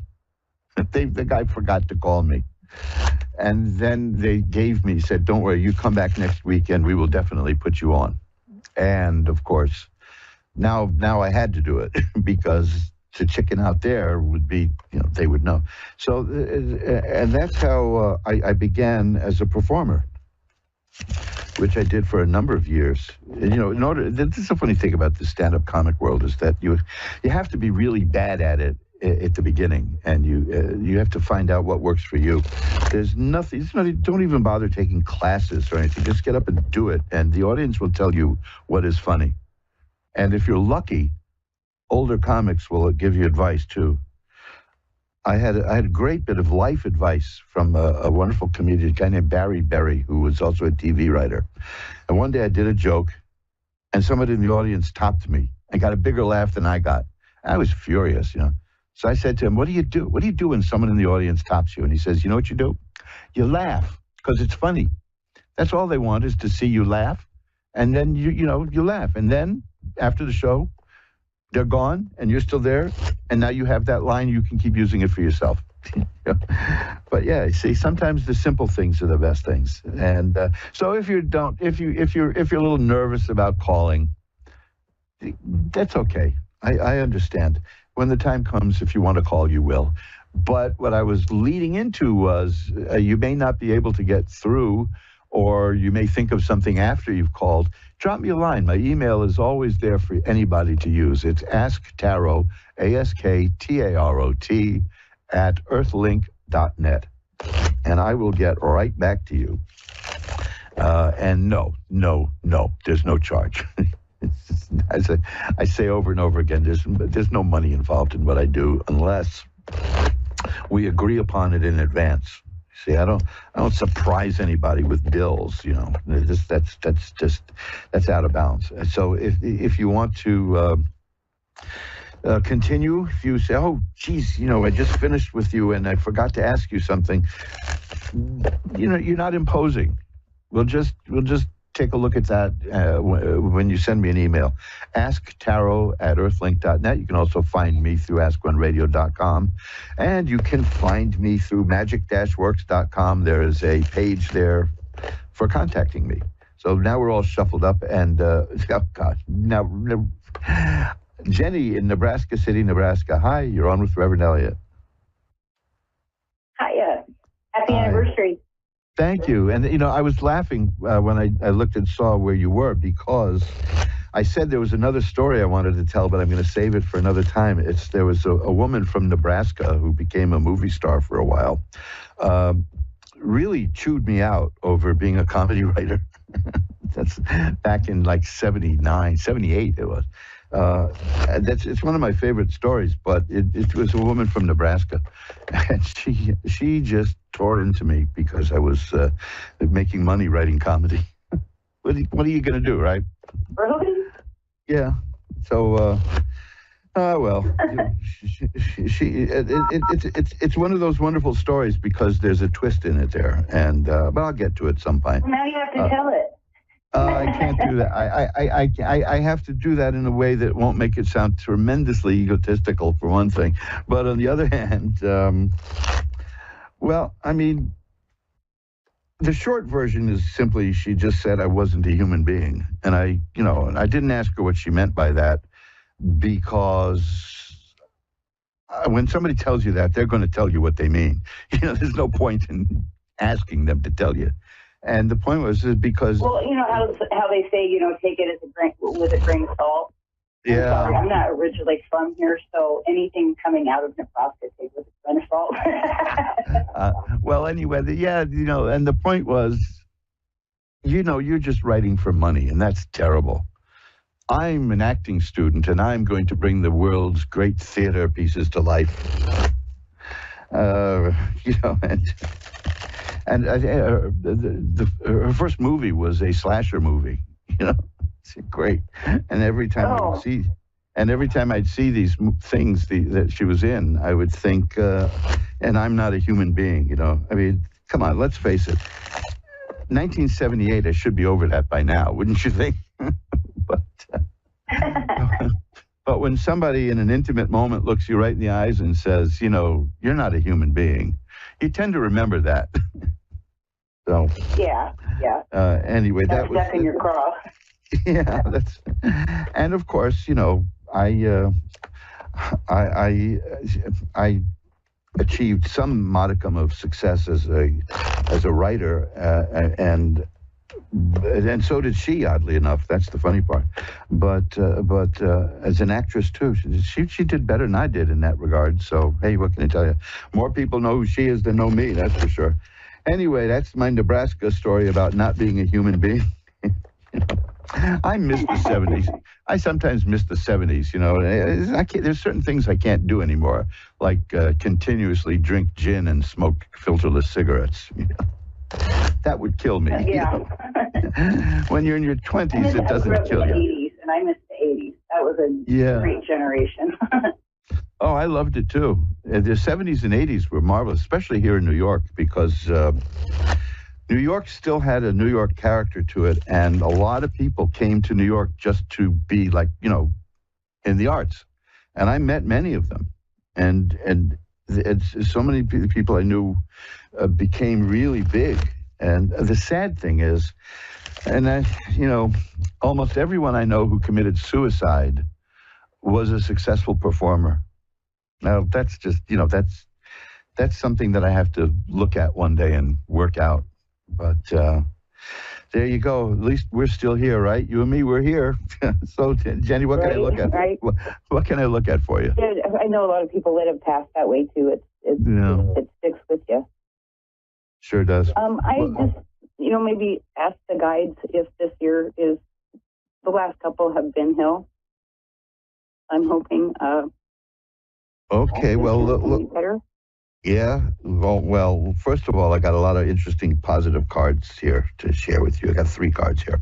The first is the Tower Struck by Lightning. Tower Struck by Lightning is good. It means an upheaval of everything, good, bad. It's not this is good or this is bad. It's a matter of interpretation by the cards next to it, but it's about sudden change hitting your life. And the next card is the 7 of Rods, which shows a person who can sweep away obstacles. So it looks to me like that sudden change is going to be a positive one. Oh, good. The next card, and now this is the 3rd time I believe this has shown up tonight, is the 10 of Cups. And the 10 of Cups is just the acme of happiness. It's just marvelous. And the 10 of Rods is after that, which is usually a warning not to take on too much, because you might overburden yourself. You may be the kind of person who does so many things that it becomes a burden. So it's just saying to be careful and watch out for that. But the sun is I have here. a habit of thinking I can do more than I can. Yeah, well, there's that warning, which is, don't do that. But also the sun is here, and the sun is a card of healing and health and growth and happiness. This looks to me like an outstanding year ahead for you. Oh, good. Now, let me tell you this. I got the Judgment card. Oh, gosh, I say, oh, gosh, because it gets better and better. I got the Judgment card here, which means that there's something you want that you're going to get. And it's going to be about growth, and it's going to be about you, and something is going to work out for you that you've been wanting. The next card, this is one that had me pull almost like the X-ray technician saying, "Oh my!" The world. The world is a card of assured success. So this is a really heady brew of success in these cards, but it's only going to happen after something happens that changes a whole bunch of stuff in your life. You see, that's there will be a moment. You'll know the moment when it happens. There's no way around it. You're going to know something is going to happen because the card is the tower struck by lightning. And that's when that happens, you know it.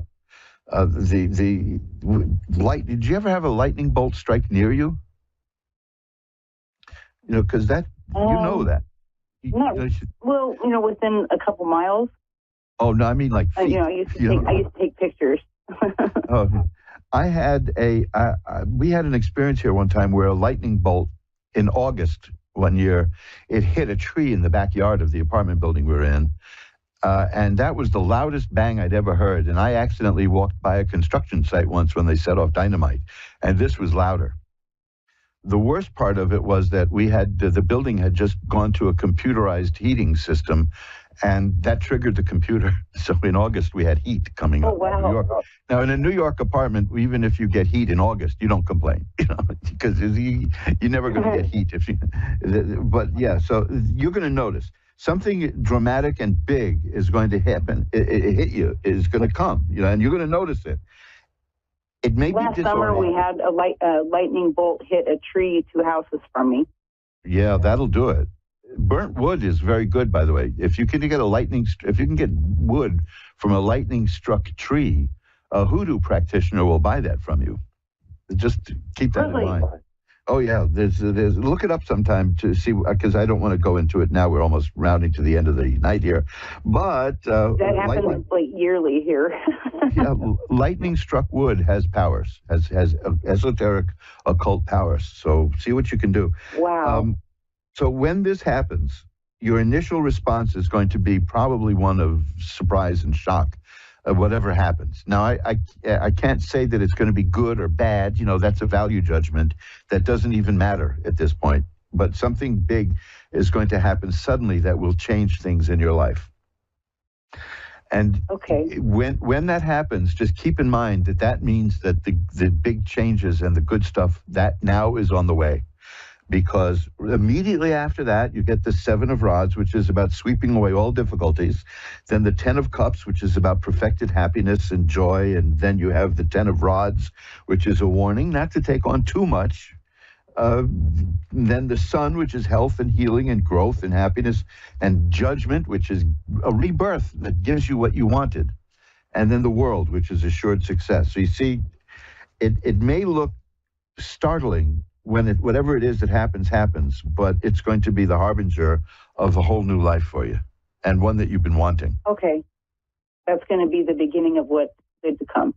Yeah, that the tower struck by lightning is the beginning. This reading will be at the Ask One Radio archives in a day or so. You might want to listen to it, because you could write down the cards or whatever, but the main thing is this tower struck by lightning says that something unexpected and big is going to come and change the course of your life, but the rest of it is going to be good from that point on. So don't let it, good change, whether it's good or bad, bothers people. They tell you that you get the same psychological stress evaluation results from a marriage as you do from a divorce. Because it's not the quality of the change, it's the fact that there's a change. So there's a big change headed your way, but it's going to signal the beginning of all this good stuff in your life that's coming. Okay. So keep an eye. Yeah, you don't have to go around worrying about it, because it's. Oh no, I'm not. Happen. Because I've had enough bad happen that when another bad thing happens, I know there's good coming. Okay, well, it's Does not that make necessarily. sense? Yes, it's not necessarily going to be bad. And by the way, you can't be too disappointed going through life expecting the worst. But it. Oh no, I know. That, that was my that was nickname's me. Sunshine. So That was me for a while, always expecting the worst. But it's always nice when good things happen. And after this event, whatever it is life is going to be really good, really good. Okay, and that's because awesome. you're working to make it that way. You'll see, because that thing about the sweeping away the obstacles, that means you are going to make it a good thing that happens. A lot of times when I'm not talking about, like, there's always some idiot in our life who you get run over by a truck and they'll say, this is a blessing in disguise, and you just want to hit them, but because a blessing that happened for a reason. No, Yeah. I did not have gotten run over. But you're going, whatever this is that's going to come into your life and it's going to change things, is you're going to be able to exploit it. You're going to be able to use it. You're going to be able to put it to the best of work for you. And that's the card of sweeping away all those obstacles. Okay, so keep an eye out for it. Let me know what happens. I would love to see how it plays out, because this is going to be, I sure according will. to these cards, this is going to be the year that it all comes together for you. Thank you so much. My pleasure. Bye-bye now.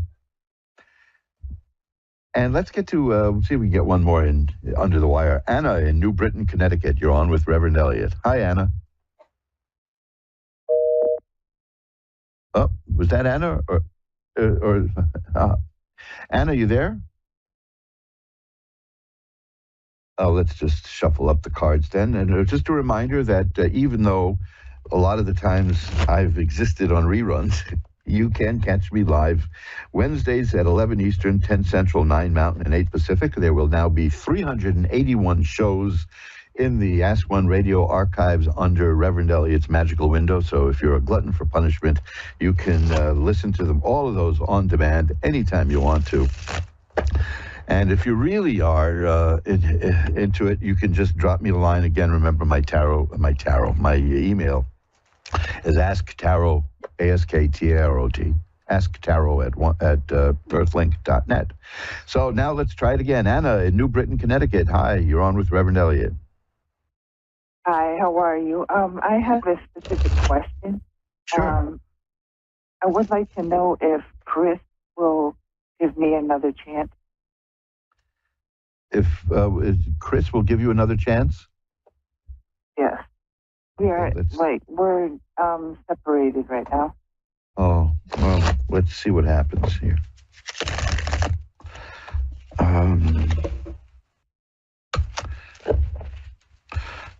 Okay, well, this is a card. The Two of Rods is a card of waiting. The Three of Cups relate to relationships. The Three of Cups relates to the completion of a matter, but in a way that makes you happy. So I guess if the answer is no, that is a completion that wouldn't make you happy, right?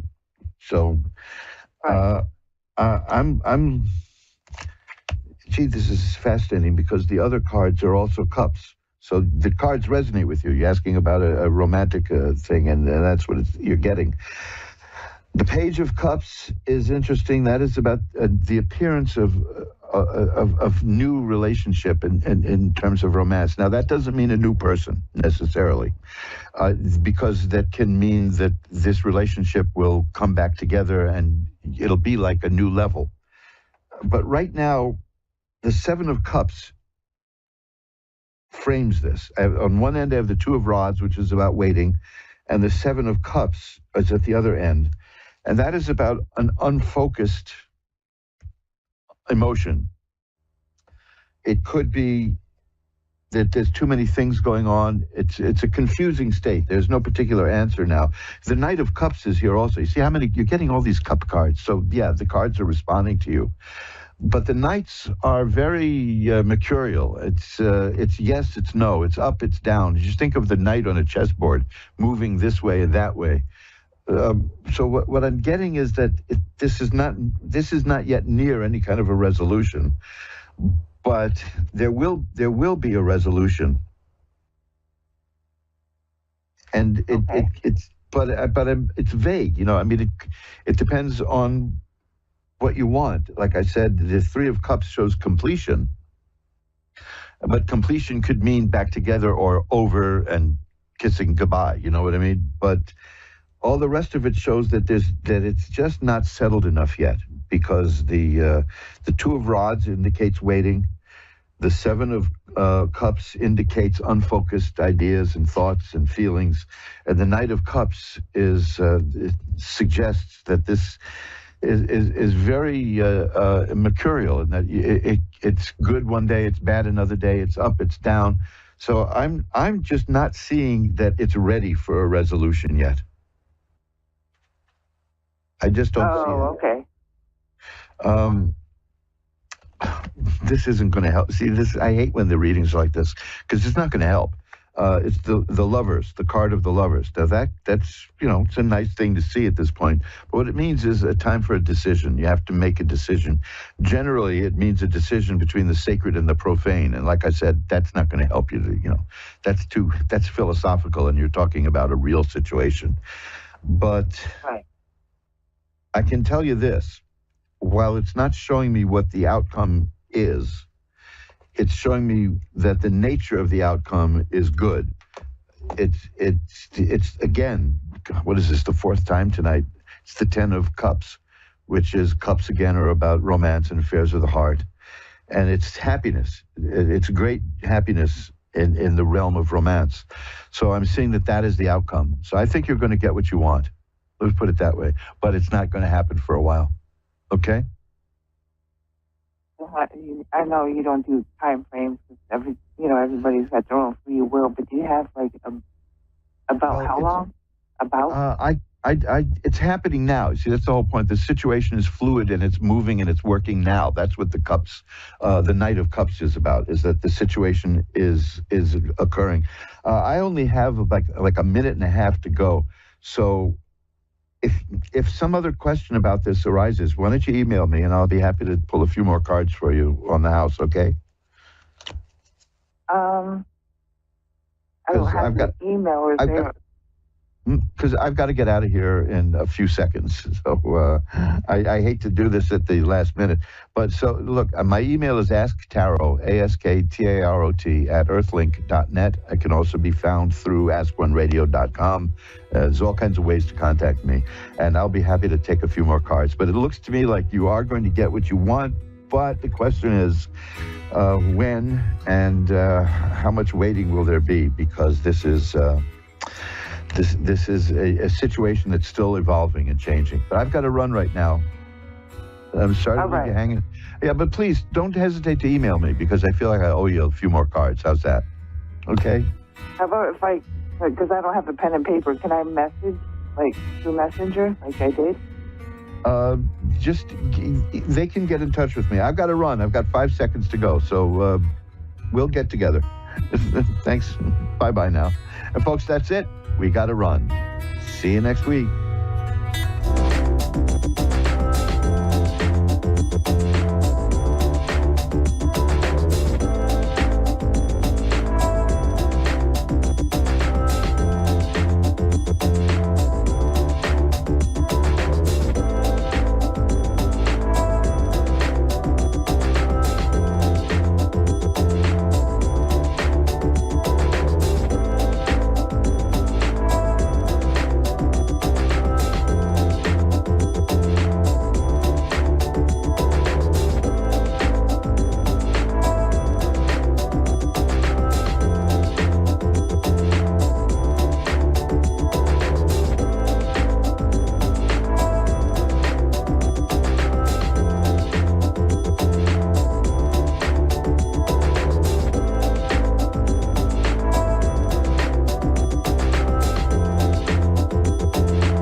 Psychic Radio, Earth's #1 psychic radio network, and watching Moonstruck TV, enlightening television.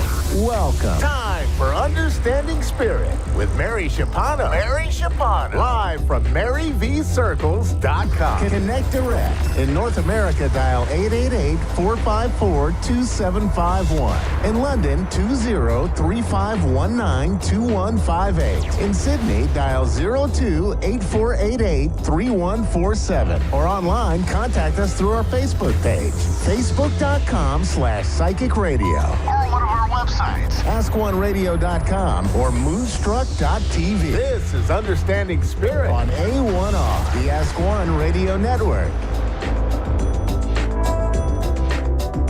Hello, everybody, and welcome to another week of Understanding Spirit. I'm your host, Mary. I hope you're all doing really well. You've had a great week so far. Just before the show, I've done a 3-card pull for everybody. So just take a moment to just see which card you gravitate to, whether it's the first, second, or third.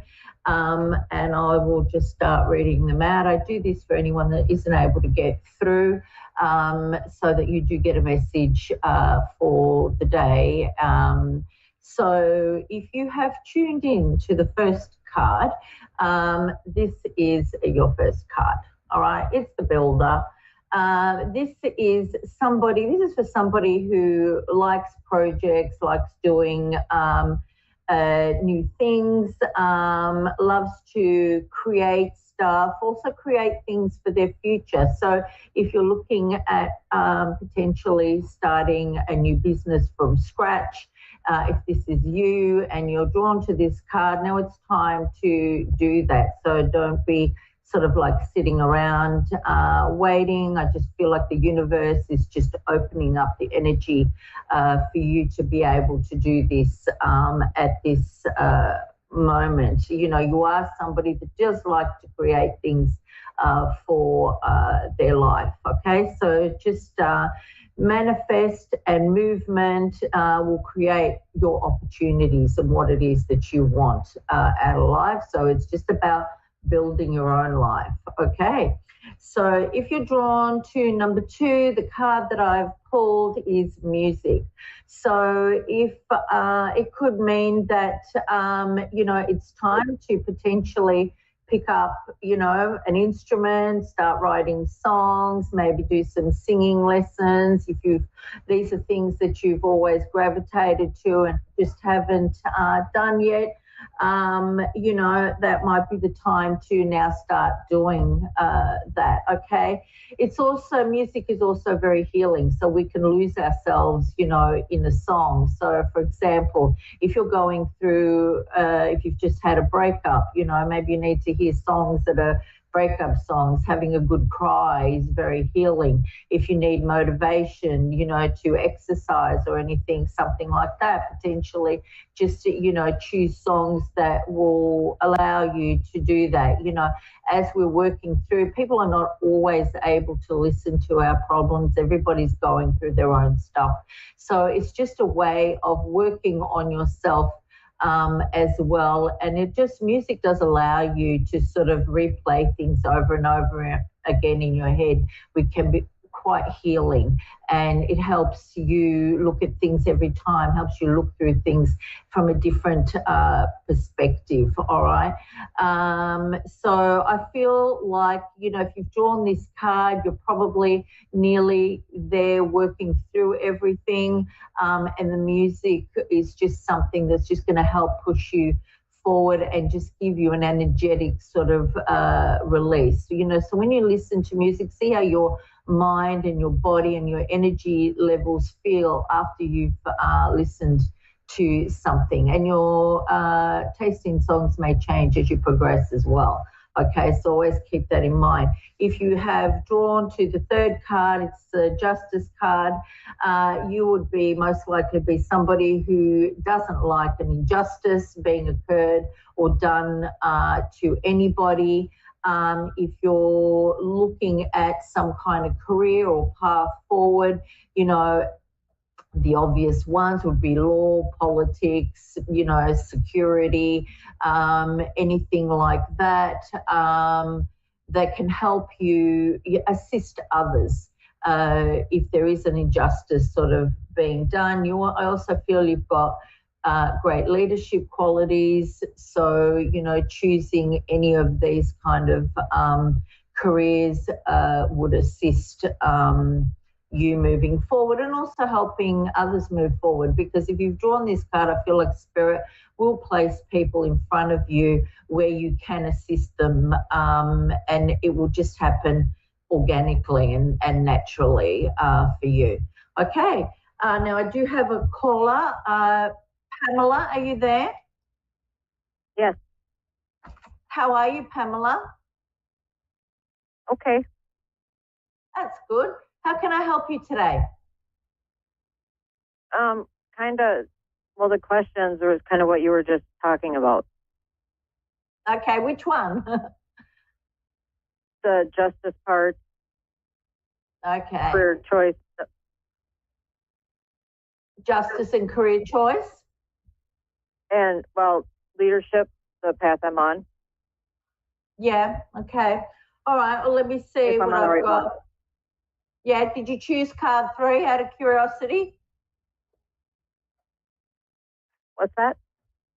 Did you choose a card out of curiosity? Did you choose card 3? Yes, I did. Good. I'm proud of you. You did well. Okay. So you're wanting to know what kind of career to go down, what kind of path to go along? Because I also feel like this might have to do with a relationship with you as well. Does that make sense for you? Yes. Okay. I've got some cards flying out here. See if any of them are for you. Okay. Do you feel like you've had some injustice through this relationship? I feel like there could be potentially some half-truths, a bit of sneaking around. Does that make sense to you? Yes. Okay. Are you still in this relationship, or has this just ended for you? I'm unsure. Yeah. I am being told this person is not your soulmate, and this is a relationship that you should consider leaving behind. It's not going to serve you well. I feel like there is going to be some karma coming around for this person as well, because I just keep hearing, my guide will always give me like the karma bus is coming. When I'm taking on some powerful people. Sorry, what was that? I'm wondering if I said I'm going against some powerful people. Yes, because you will have arguments. Yeah, you will have arguments if you haven't already, if that hasn't already started.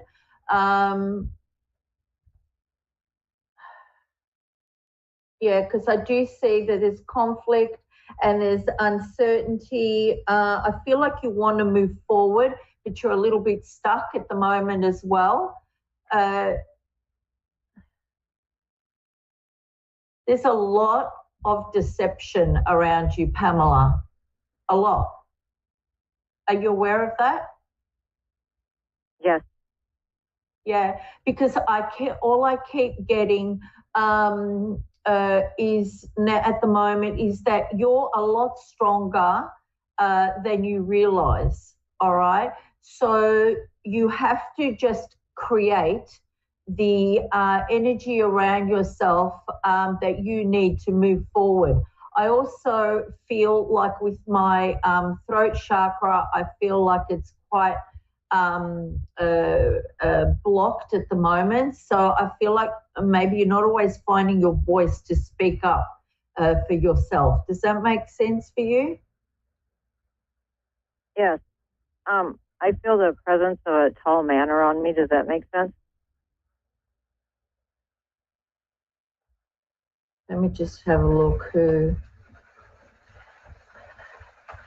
There is a tall, slender man around you, and he has dark hair. And he presents in a suit. Is that who you're sensing around you? Yeah, white, longer coat. Sorry, what was that? He's tall, kind of like has a hat on and like a white coat. I'm not seeing the white coat. I'm seeing him in a suit, but I do feel like we're seeing the same person. He's just presenting differently to you, which is fine. It doesn't matter because Spirit will do that, because they will come in the way that you will accept them. Okay. I feel like he wants to say something. Yeah, he does. He's coming through. I don't know if you know him or not, to be honest, but he's coming through as a father figure for you. Do you have that kind of energy in spirit that's passed away? My aunt. Sorry, what was that? Yeah, I have. Yes. You do? Yes, I do. Okay. All right, I'm going to go to the message before we run out of time, okay? So just give me a sec.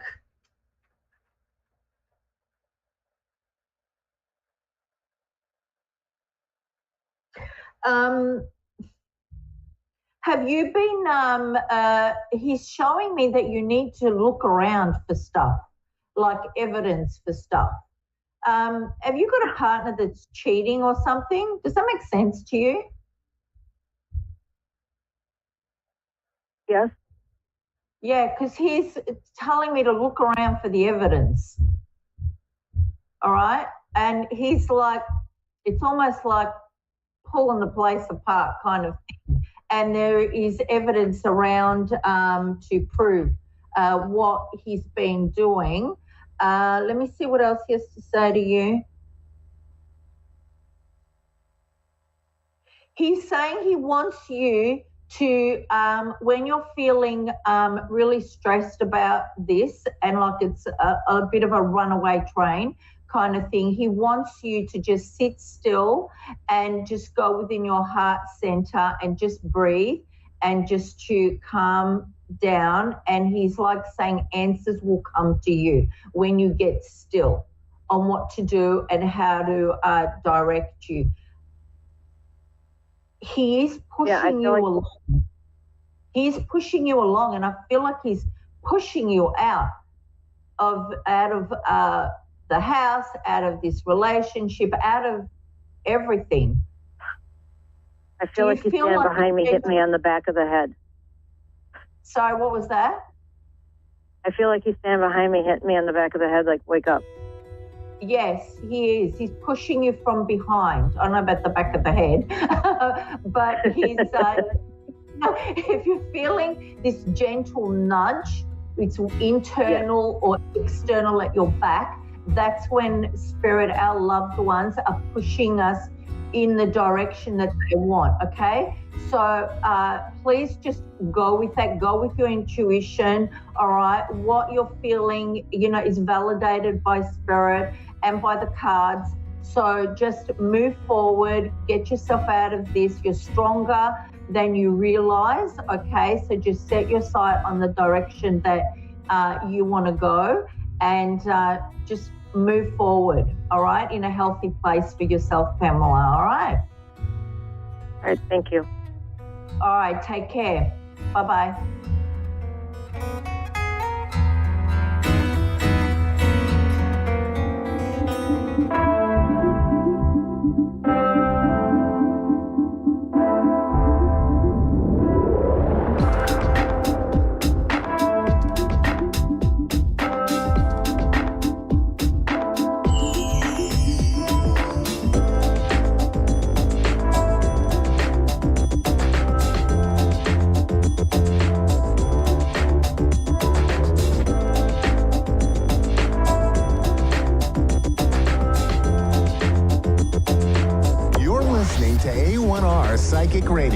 Earth's #1 psychic radio network, and watching Moonstruck TV, enlightening television.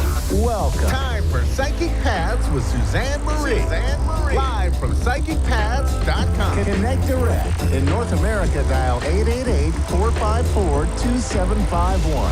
In London, 20-3519-2158. In Sydney, dial 02-8488-3147. Or online, contact us through our Facebook page, facebook.com/psychic radio. Or one of our websites, askoneradio.com or moonstruck.tv. This is Psychic Paths on A1R, the Ask One Radio Network.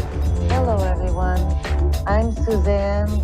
Welcome to Psychic Paths on A1R Psychic Radio. I hope that everyone is doing well and warm and cared about. I am a clairvoyant and a light trance medium, and I'm here to do a show for a little bit. Please stick around tonight and tomorrow. We have a lot of great readings going on, so don't miss them. I am a lot more grounded than I was last week. I just want to kind of remind people that even though we have thoughts and feelings and thoughts are not the same thing. They're two separate things. You can't think a feeling and you can't feel a thought. You can have them separate. And that's what kind of helps when you're getting ready to settle a problem or to work and focus on a problem or an issue is, this is what I feel, this is what I think, and then this is what I'm going to do about it. Sometimes we just get stuck in thinking, overthinking, and sometimes we get stuck with overfeeling. And they're all for a purpose. They're all in order to help us gain a better understanding of ourselves and the world around us. So I just wanted to emphasize that, because sometimes people get stuck and you really just got to move on away from the agitation of feelings and thoughts. It just helps to be in the middle of the road. So welcome, and I hope that we get a really good caller tonight. And I appreciate all the support and all the fan base here. I really do appreciate that. I want to say that A1R Psychic Radio has got a lot of integrity. We never ask for money, and we never do any email stuff or none of that. I'm really, really glad that I'm a part of this. You have to be careful out there. There are a lot of people who are doing readings that will say that you have to keep emailing me. You have to keep in contact with me every single day, every week. And then they get into this, well, you got to pay them some money. Be careful of those people. Really, really do your research. We have Carrie in Sioux Falls, South Dakota. You, my neighbor. Blah, blah, blah, blah. Hello. Hi. Hi, how are you tonight? I'm doing well. Thank you for having me on. Oh, thank you for calling. What can I help with? I would like to know what's in store for me at my job. Okay. Let me go ahead and connect your energy.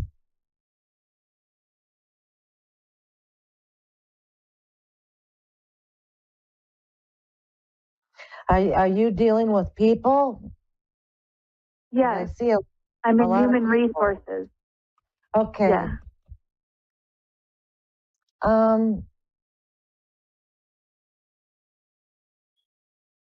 I feel like, let me just connect with you. I feel like you take it very well what you deal with, is what Spirit is telling me. You're a very, very good person to deal with people. And that's just saying you don't bring it home and have nightmares or, do the agitating like I was just speaking of. I also get the feeling that you feel like something's lacking. Does that resound with you? Yes, I would like more money.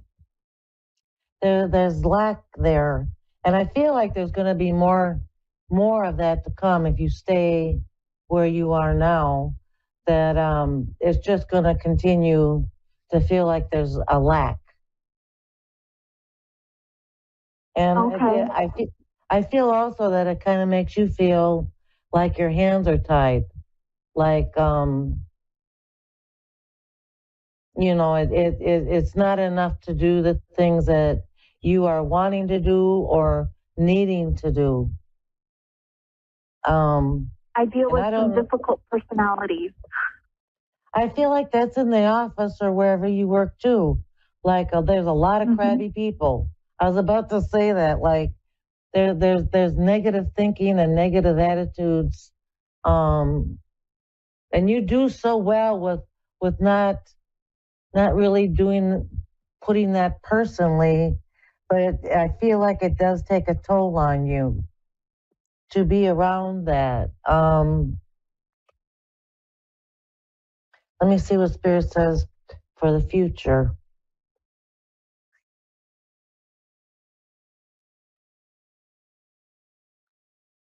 Yeah, I don't think you're going to finish 2024 where you are now. That's what I'm getting. I'm getting that there's somewhere else that will pay you more and appreciate you, and it's not very far from you where you are now. I feel like it's more. There may be city or county stuff, finances, but it feels like a more of a different people running it or owning it. Mm-hmm. But you think I'll stay in HR? I do. I think it's doing you a favor if you find yourself somewhere else doing it though. Excuse me. I really think you're gonna go.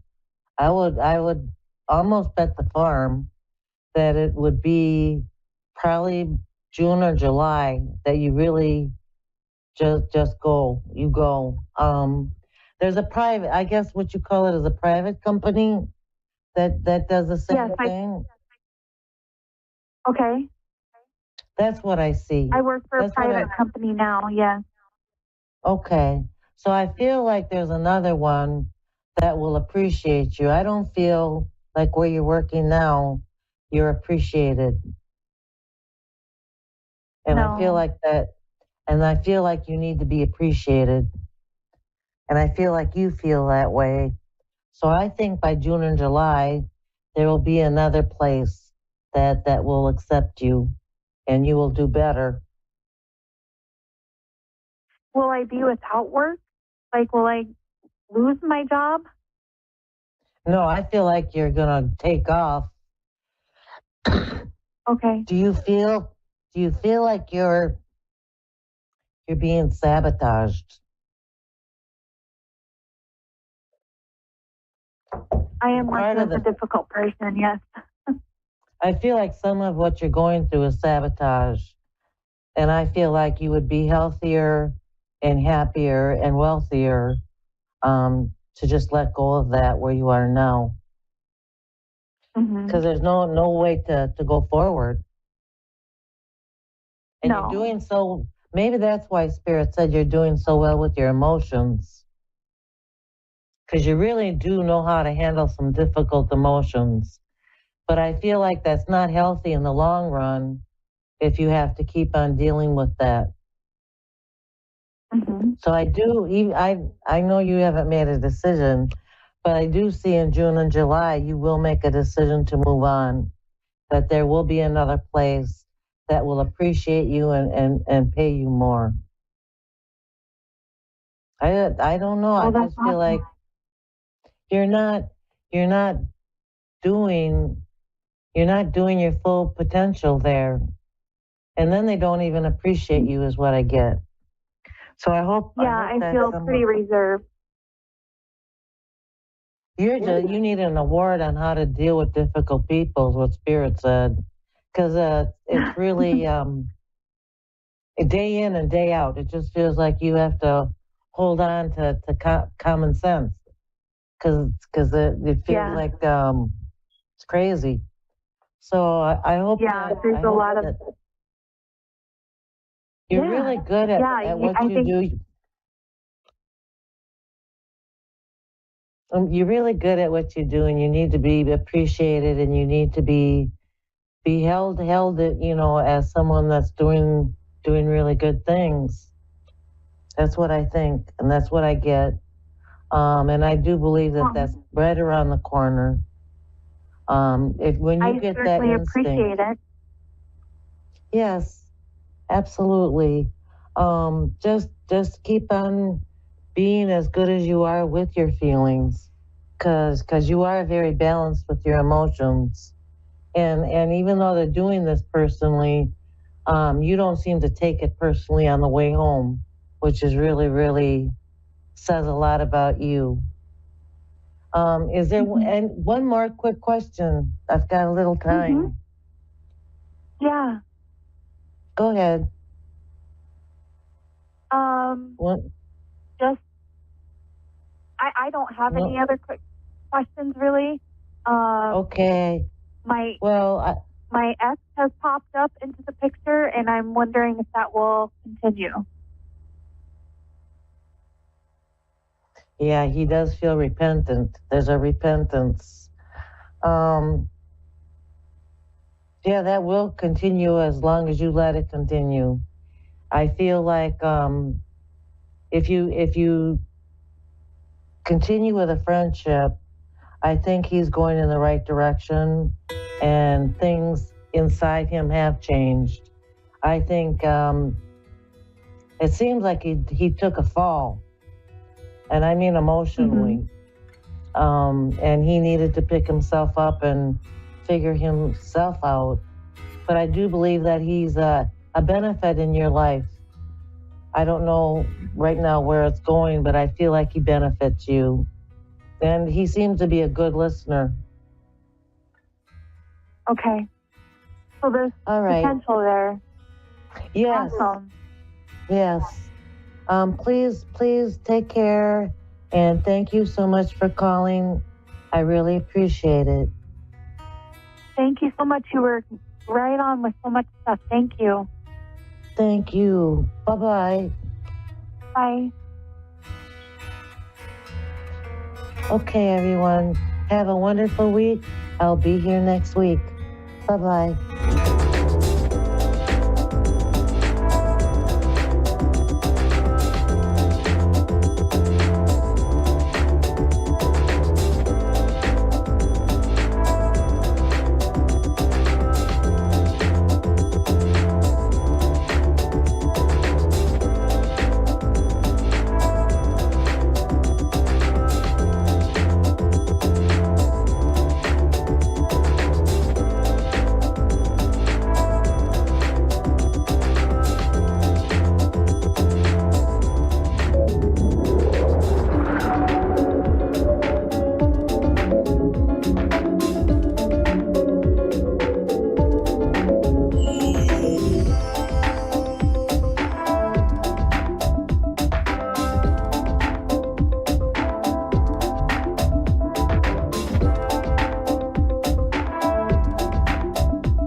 Psychic Radio, Earth's #1 psychic radio network, and watching Moonstruck TV and Lightning Television.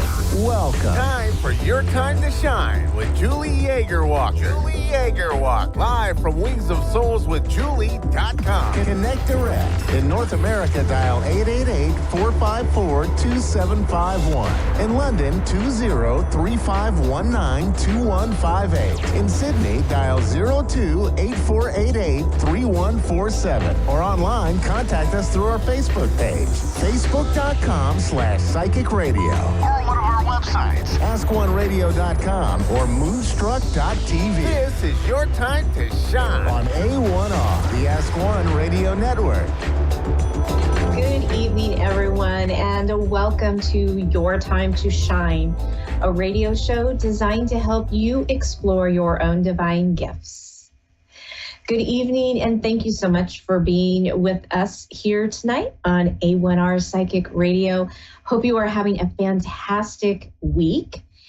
And, you know, it's funny, I ran into an old friend today out of the blue, you know how you have friends and they are in a certain situation, whether it be at work or maybe it's your family. And then when you meet them somewhere else and it's completely out of context, it just throws you off. And I had one of those scenarios today, but it was great catching up with him and learning what was going on with him and his family as well. But it was just so interesting thinking about the divine timing of all of that and how that works, like all the synchronicities behind the scenes that have to take place in order for two people to meet.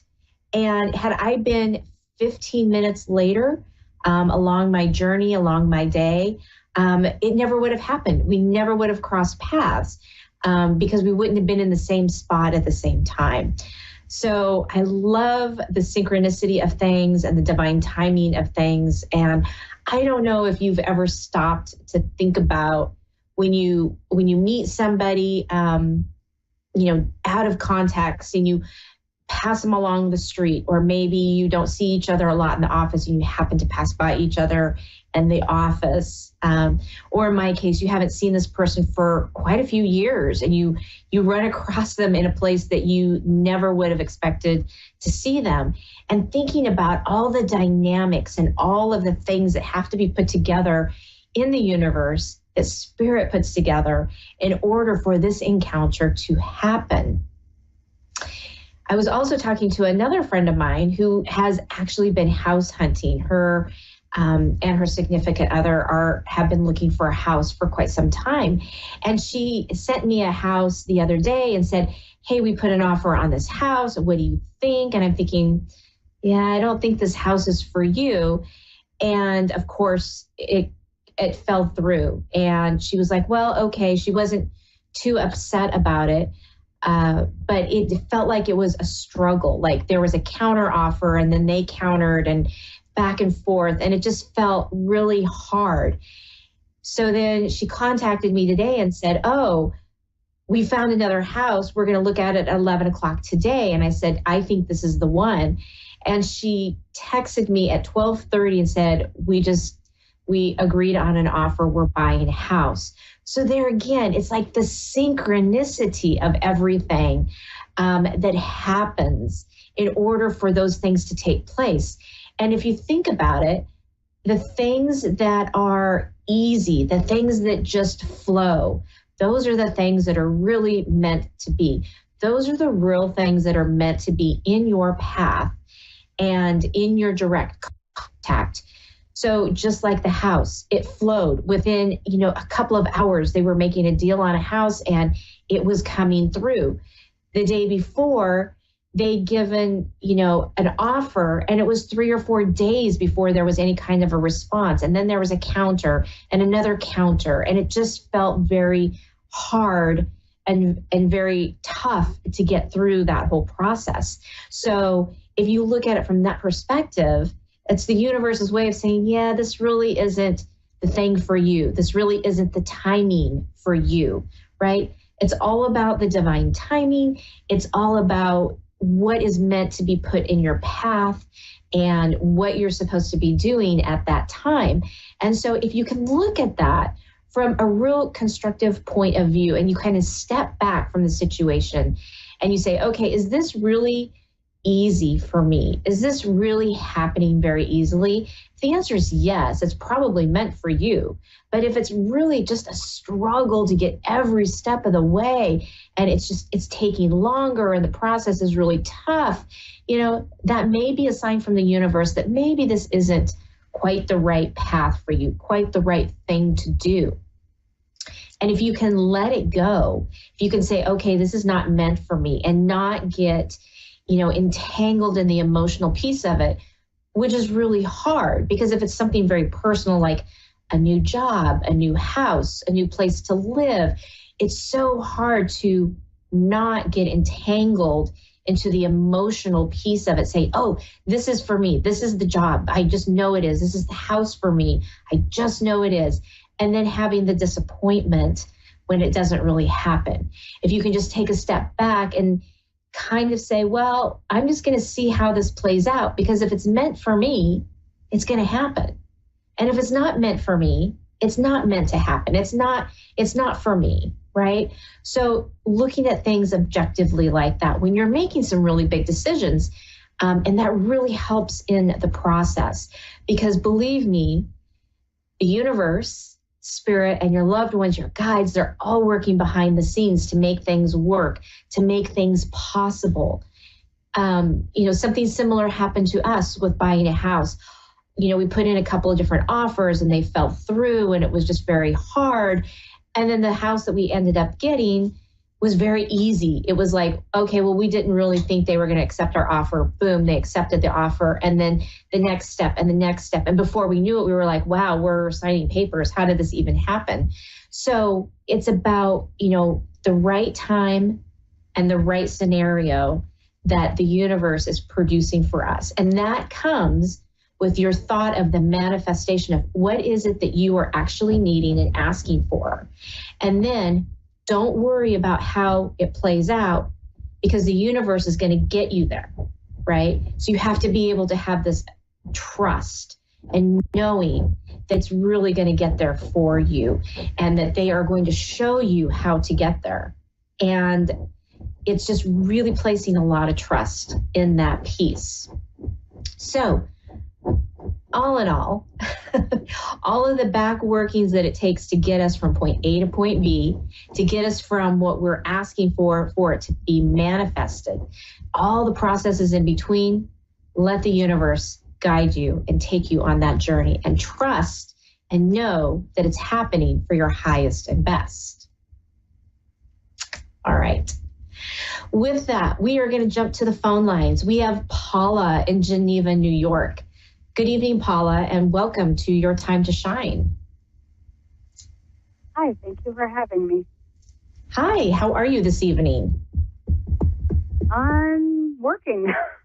Oh, it's late. You must work the night shift. It is. That was my problem and my question. We're at the company I work for, we have very few employees, and we're down another one, and I'm working 7 days a week now. And I just want to know if the situation is going to improve, because it's quite a stretch to work, 10-hour days or, 7 days a week and still have a life. So I want to love myself, but I also want to help and continue in my job, but I could use some help. So I was wondering what the universe has to say about my life here. If there's something good coming, if we're getting more help, Right. Because I just don't think I can maintain 7 days a week. No, I don't think anybody could. You need that break in between. So, well, let me take a moment here and tune in and see what I can find out.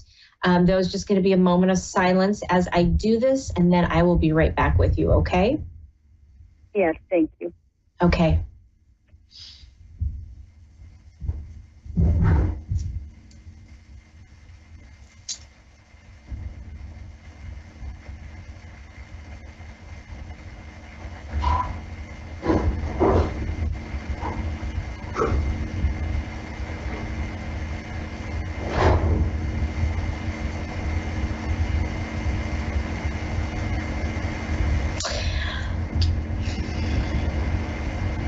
hang on just for a moment longer, Paula. Hold on.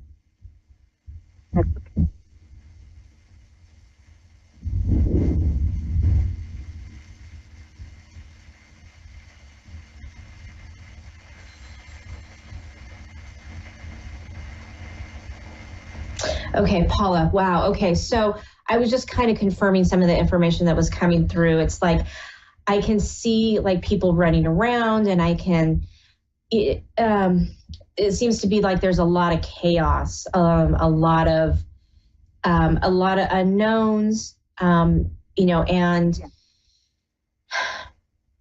there's a lot of fatigue and a lot of people that are just basically burnt out and having trouble functioning, yourself included.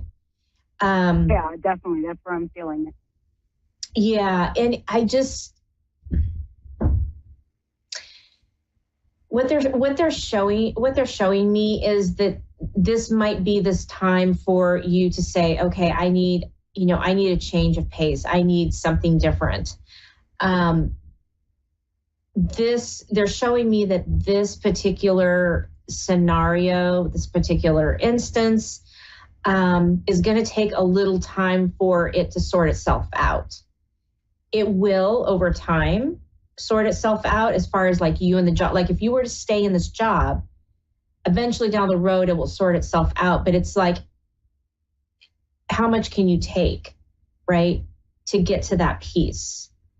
I'm being shown there's a lot of falling out with this job, not with you, but within the organization. There's just like a lot. It's like these little droplets. I see like little droplets of rain. There's pieces of it that are falling through, falling apart. And so it's going to take a little while for that to get back into order. They're saying there's another job out there. Oh, I'm sorry. Go ahead. Oh, I was just saying, did they give you a time frame? And then whatever you were going to say. So what I'm seeing is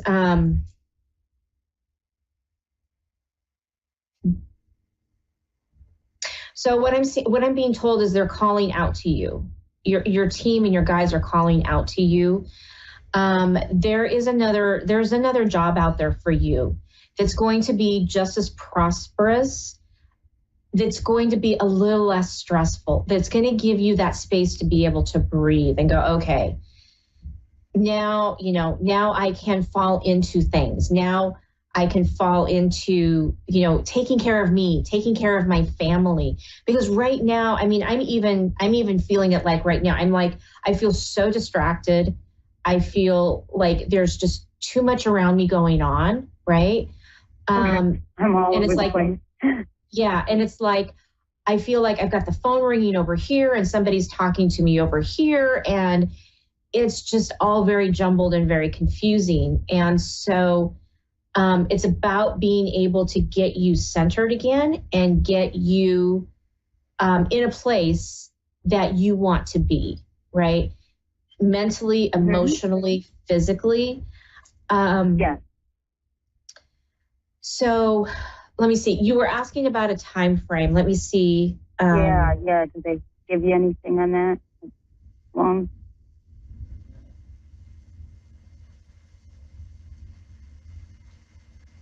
It's going to be a couple months. Okay. So, couple months. Okay. Yeah. I think I can hold out. Yeah, it doesn't feel like it is like a year or they're not showing me like it's a year or 2 years or something really long term. It is going to feel like a very long stint because it's exhausting. I mean, you can't continue to do 7 days a week. For months. I pass out when I get home. I literally fall asleep. Like I just collapse. It's a lot. Yeah. what should I look for? Is it going to come to me just like there it is, or am I supposed to help look for something? Or they said it's a good thing right now actually to start looking. It doesn't mean you have to take it or that you have to pursue it, but your team and your guides will show you, they will just guide you, right?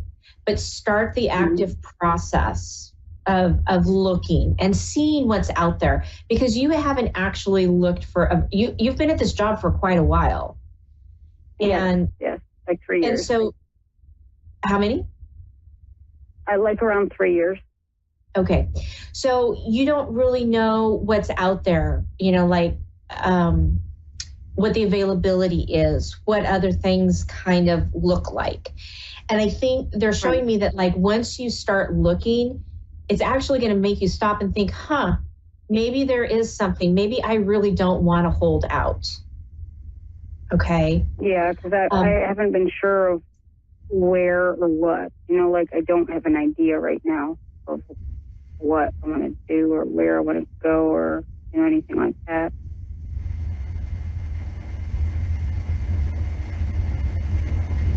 So I'm being shown I don't even know if it's in the same field. Sorry, go ahead.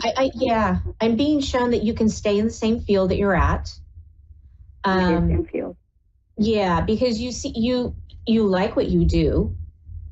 They're showing me that. It's just that the situation is a little bit on burnout. Yeah, I like the person I'm with, definitely, yes. And then, I am burned out, very much so. Yeah. It's almost like there needs to be so they're showing me that if you do decide to switch jobs and you can do it, you should take a little bit of time in between to catch your breath. Okay. Even if it's maybe for a long weekend, an extended weekend. Okay. Just something. Well, that makes sense, because I was going to go, oh my gosh, I can't do a month. No. Gotta pay the bills. Even a week, like a week would be fantastic. It would be able to ground you, to get you centered, get you ready and prepped for the next chapter, right? Okay. And you need that downtime. You're going to need that break. I feel like that. I definitely feel that way. Yeah, I bet you feel that now, right? Oh, yes. Yeah. It's funny because that's exactly what I was thinking. Yeah. Let's see here. Hang on.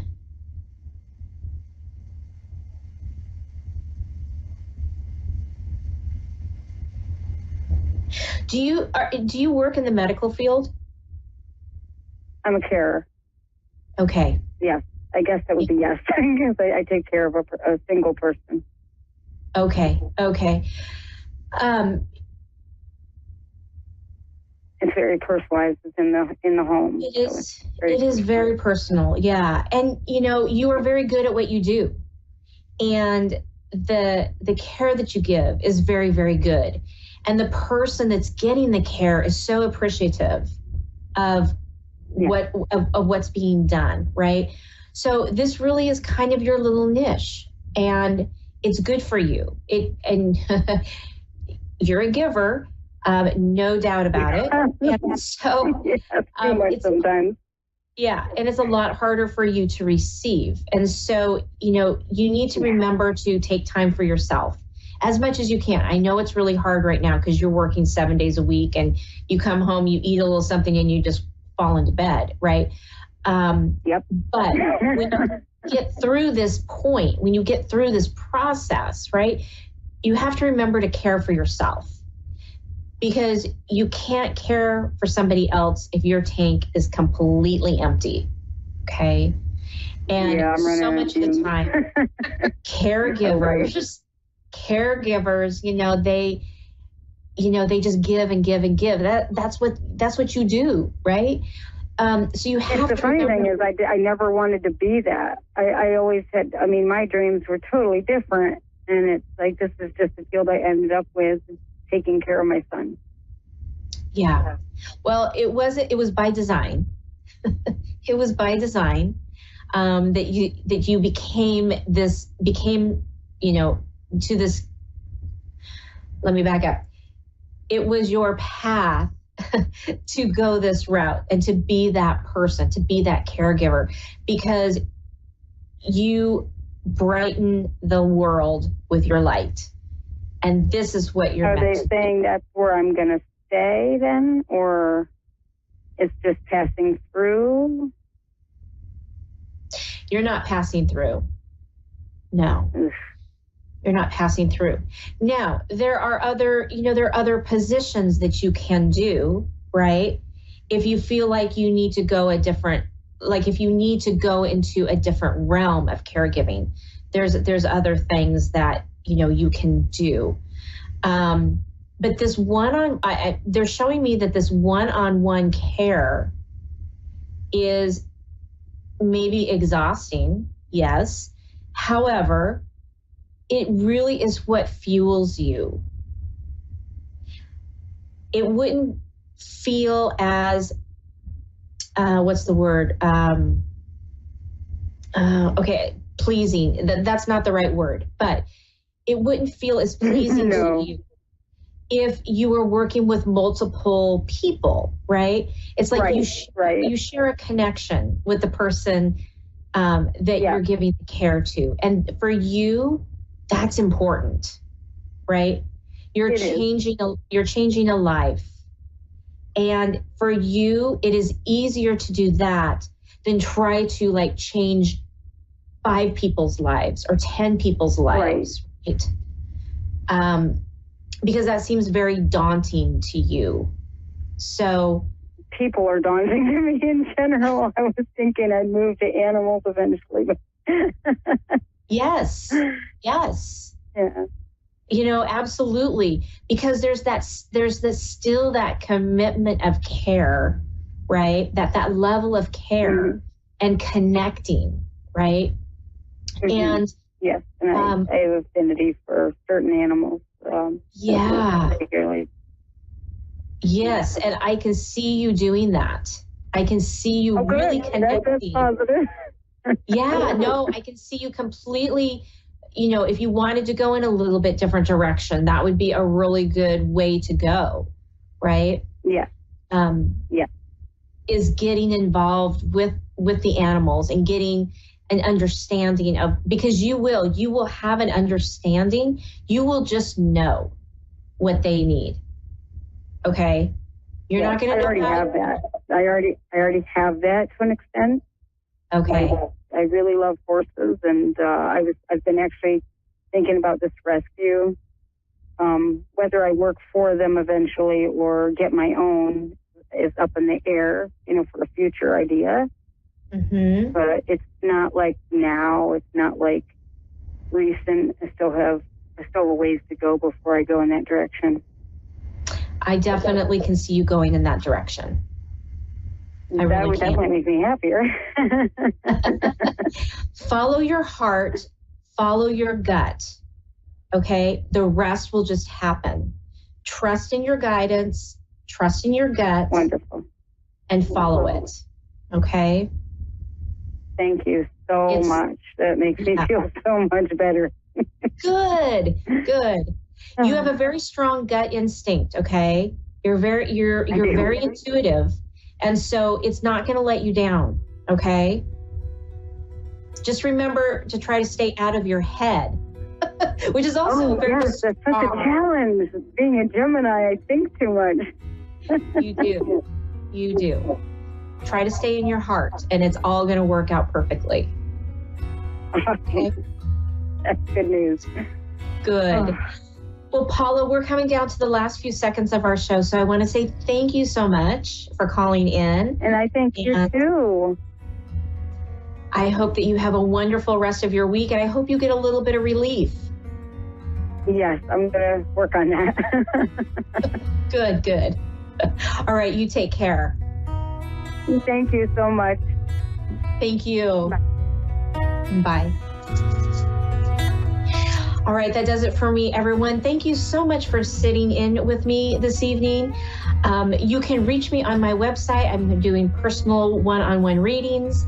and group readings, you can reach me at my wingsofsoulswithjulie.com website, or Your Time to Shine Facebook page, or Julie Yeager Walker Medium Facebook page. Have a wonderful evening. We will do it again next week. Have a great night.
A1R Psychic Radio, Earth's #1 psychic radio network, and watching Moonstruck TV, Enlightening Television. Welcome. Time for astrology and psychic readings with Lady D. Lady D. Live from LadyDSpsychicParties.com. Connect direct. In North America, dial 888-454-2751. In London, 20-3519-2158. In Sydney, dial 02-8488-3147. Or online, contact us through our Facebook page, facebook.com/psychic radio. Or one of our websites, askoneradio.com or moonstruck.tv. This is Astrology and Psychic Reading on A1R, the Ask One Radio Network. Hi, everybody. everybody. Welcome to Astrology and Psychic Reading to Lady D. I'm your host for this segment, Lady D. I hope you've all had a wonderful week.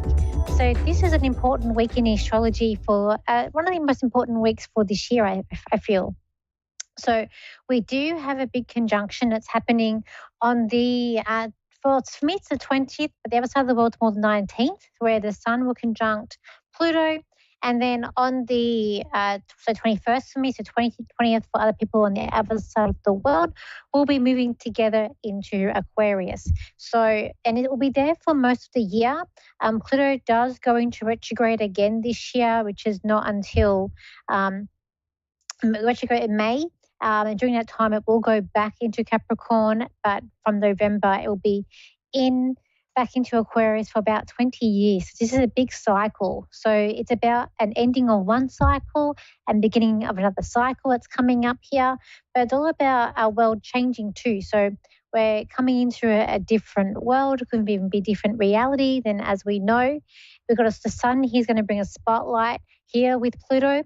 Pluto is about transformation. So it is about an ending, but I always see Pluto as it gives it back to you. For me, it's about you takes it away, but you get it back somehow in a different way. So it brings about some sort of transformation with you. For those of you who are born right at that beginning of Aquarius and at the end of Capricorn, it's probably going to affect you the most because it's going to highlight something in your life. And this could be an ending of some sort. But as I said, you do get it back. So if a relationship does end, you might get another relationship coming back in its place. But it's about endings. So also could be facing responsibilities, but also facing fears as well could be also coming up with this. But also we have other aspects with this too. We do have a square with Venus and with Neptune. Venus is in Sagittarius. We've also got a tri with Mercury, Venus, and Mars is trying Jupiter, but then Jupiter is also squaring the Sun and Pluto conjunction. So when it comes to the way we think, our thoughts, it comes to our speaking and our motivation and terms of how, I guess, money or relationships, those things are going to be a positive. It's going to be able to work through that. Any problems are going to come in. We're going to be quite resilient. But at the same time, we are dealing with something big that may happen around the world. This could be a big thing that does happen. There's going to be a change in corruption. So it could be a light showcasing or a light on corruption could be coming up. It could be about bringing about some sort of independence. Could bring up some rebellious behaviors as well. People sort of standing up for themselves. People wanting to break free from certain restrictions that's pulling them back. We've also got people calling like protests or people sort of rising up, protesting. I've always kind of seen that already around the world in some countries too. I feel like there's going to be things about the changing governments could be coming up too. And things are going to be heating up. So when Pluto came into Capricorn in 2008, we had the global financial crisis. And things haven't fully recovered. So Pluto's going to finish what it started in 2008 to terms with governments, to do with like rules and regulations, also could connect with financial things. We do have the Uranus and Jupiter in Taurus, just bringing highlight on financial situations. So, and it's also going to highlight businesses. So it's going to be something to do with that area. Moving into Aquarius, it's going to be about new technologies, new inventions, independence, rebellious situations, or people being more rebellious as well, being more of an individual person. It could be more about the collective. So then certain levels of class, and more about the collective of people themselves and humanity. So we're going through a new age. It's definitely new things that are coming up here. And it'll be interesting to see what happens over the weekend around the world, what sort of stories come up and sort of what happens, but also in our own lives. But we'll feel a big shift that's going to come up to that. I do feel like there's going to be some sort of revealing of some sort. It's going to be revealed of something that's been very secret or that we've been sort of feeling that has been a secret may come out. So I feel like there's going to be some sort of revealing of some sort is what I feel may happen, as well as, I feel like people are sort of waking up. So I do feel like there's a big wake up that's going to happen too for people too. So it'll be quite interesting this week with the astrology, and a big week for the for the collective as well. So now let's go to the caller. We have here Cameron, who's in Pennsylvania in America. So hi, Cameron. How are you? I'm good. Okay. Carmen, so how can I help you today, Carmen?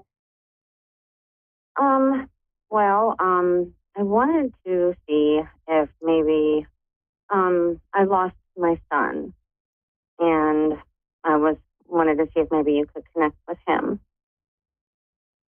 Okay. This boy, was he a young boy that passed away? Yeah, my son. Okay. He was an adult. No, he was. Okay, that's okay. Let's just see why I'm seeing a young boy. I am getting quite. I do feel like I'm emotion with this loved one that's passed over. I feel like he was quite a responsible person.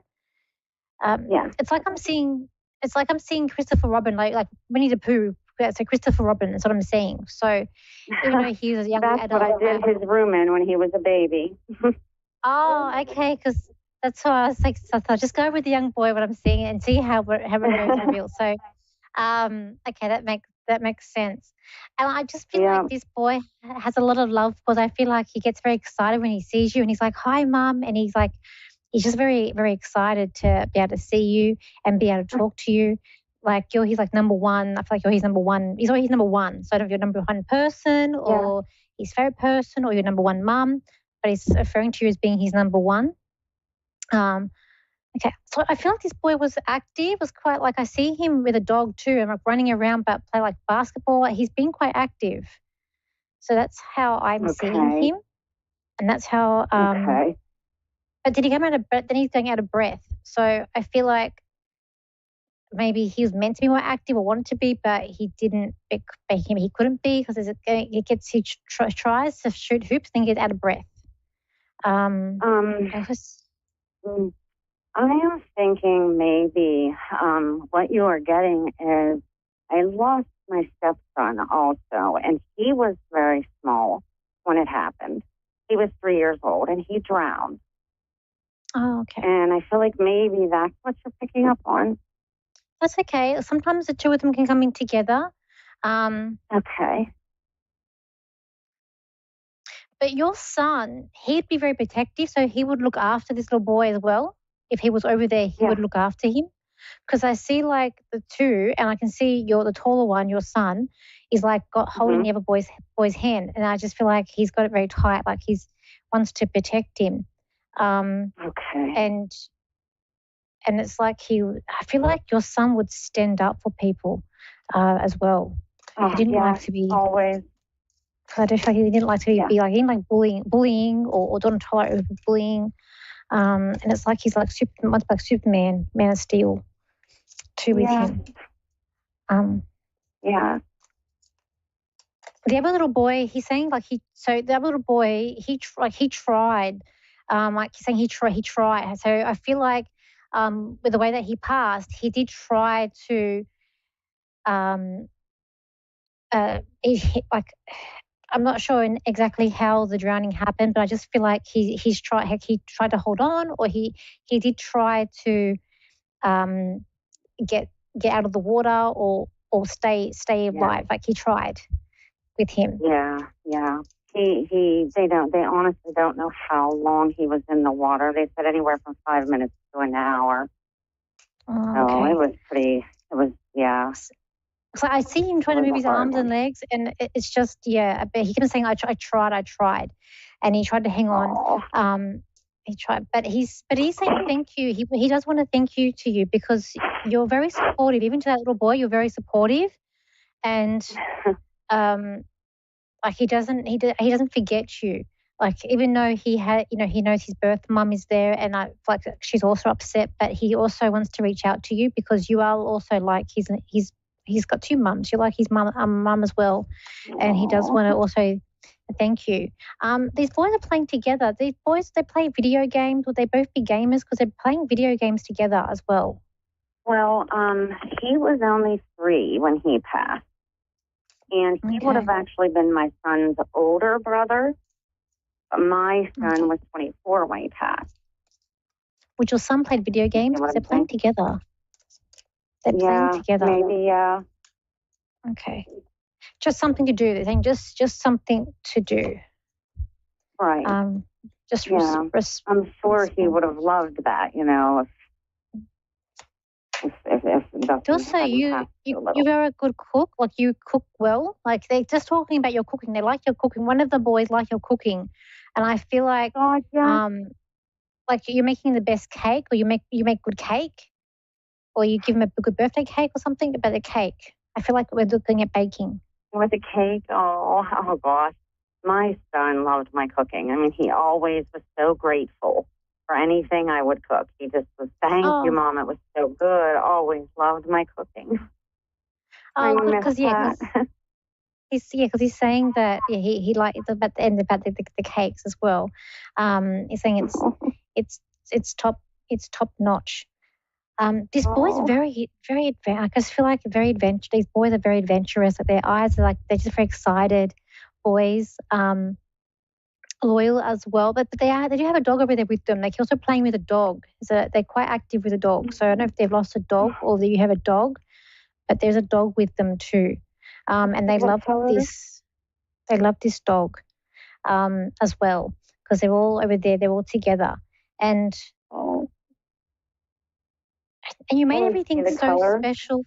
That's okay. Well, I'm saying you made everything so special for them. Like, even like birthdays, Christmases, you made everything special, because I just feel like it's like celebrating these where I'm getting presents or getting gifts, even though it's not about the gifts, but I just feel like you made things to be special, and for them to, I always felt like welcome.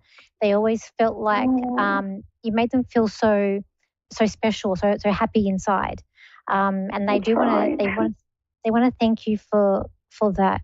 Also, your older son, he would say hello. So did he had a partner, or he had like a love? Like, I feel like there's another person I need to say hello to.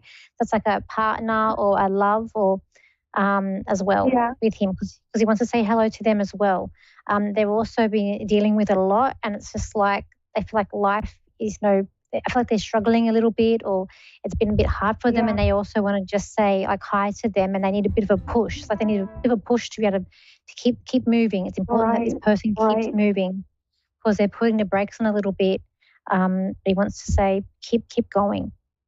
But I just want to say they love you. They love you very much, and thank you for calling in today.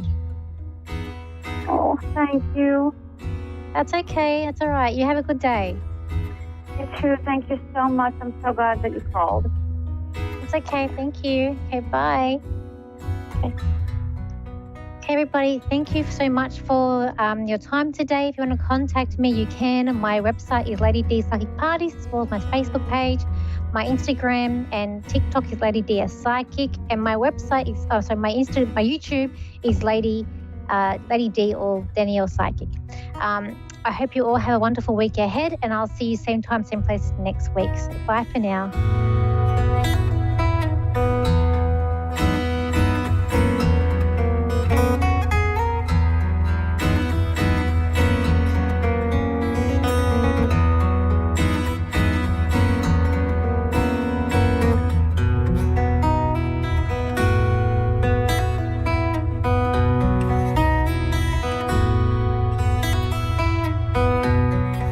You're listening to A1R Psychic Radio, Earth's number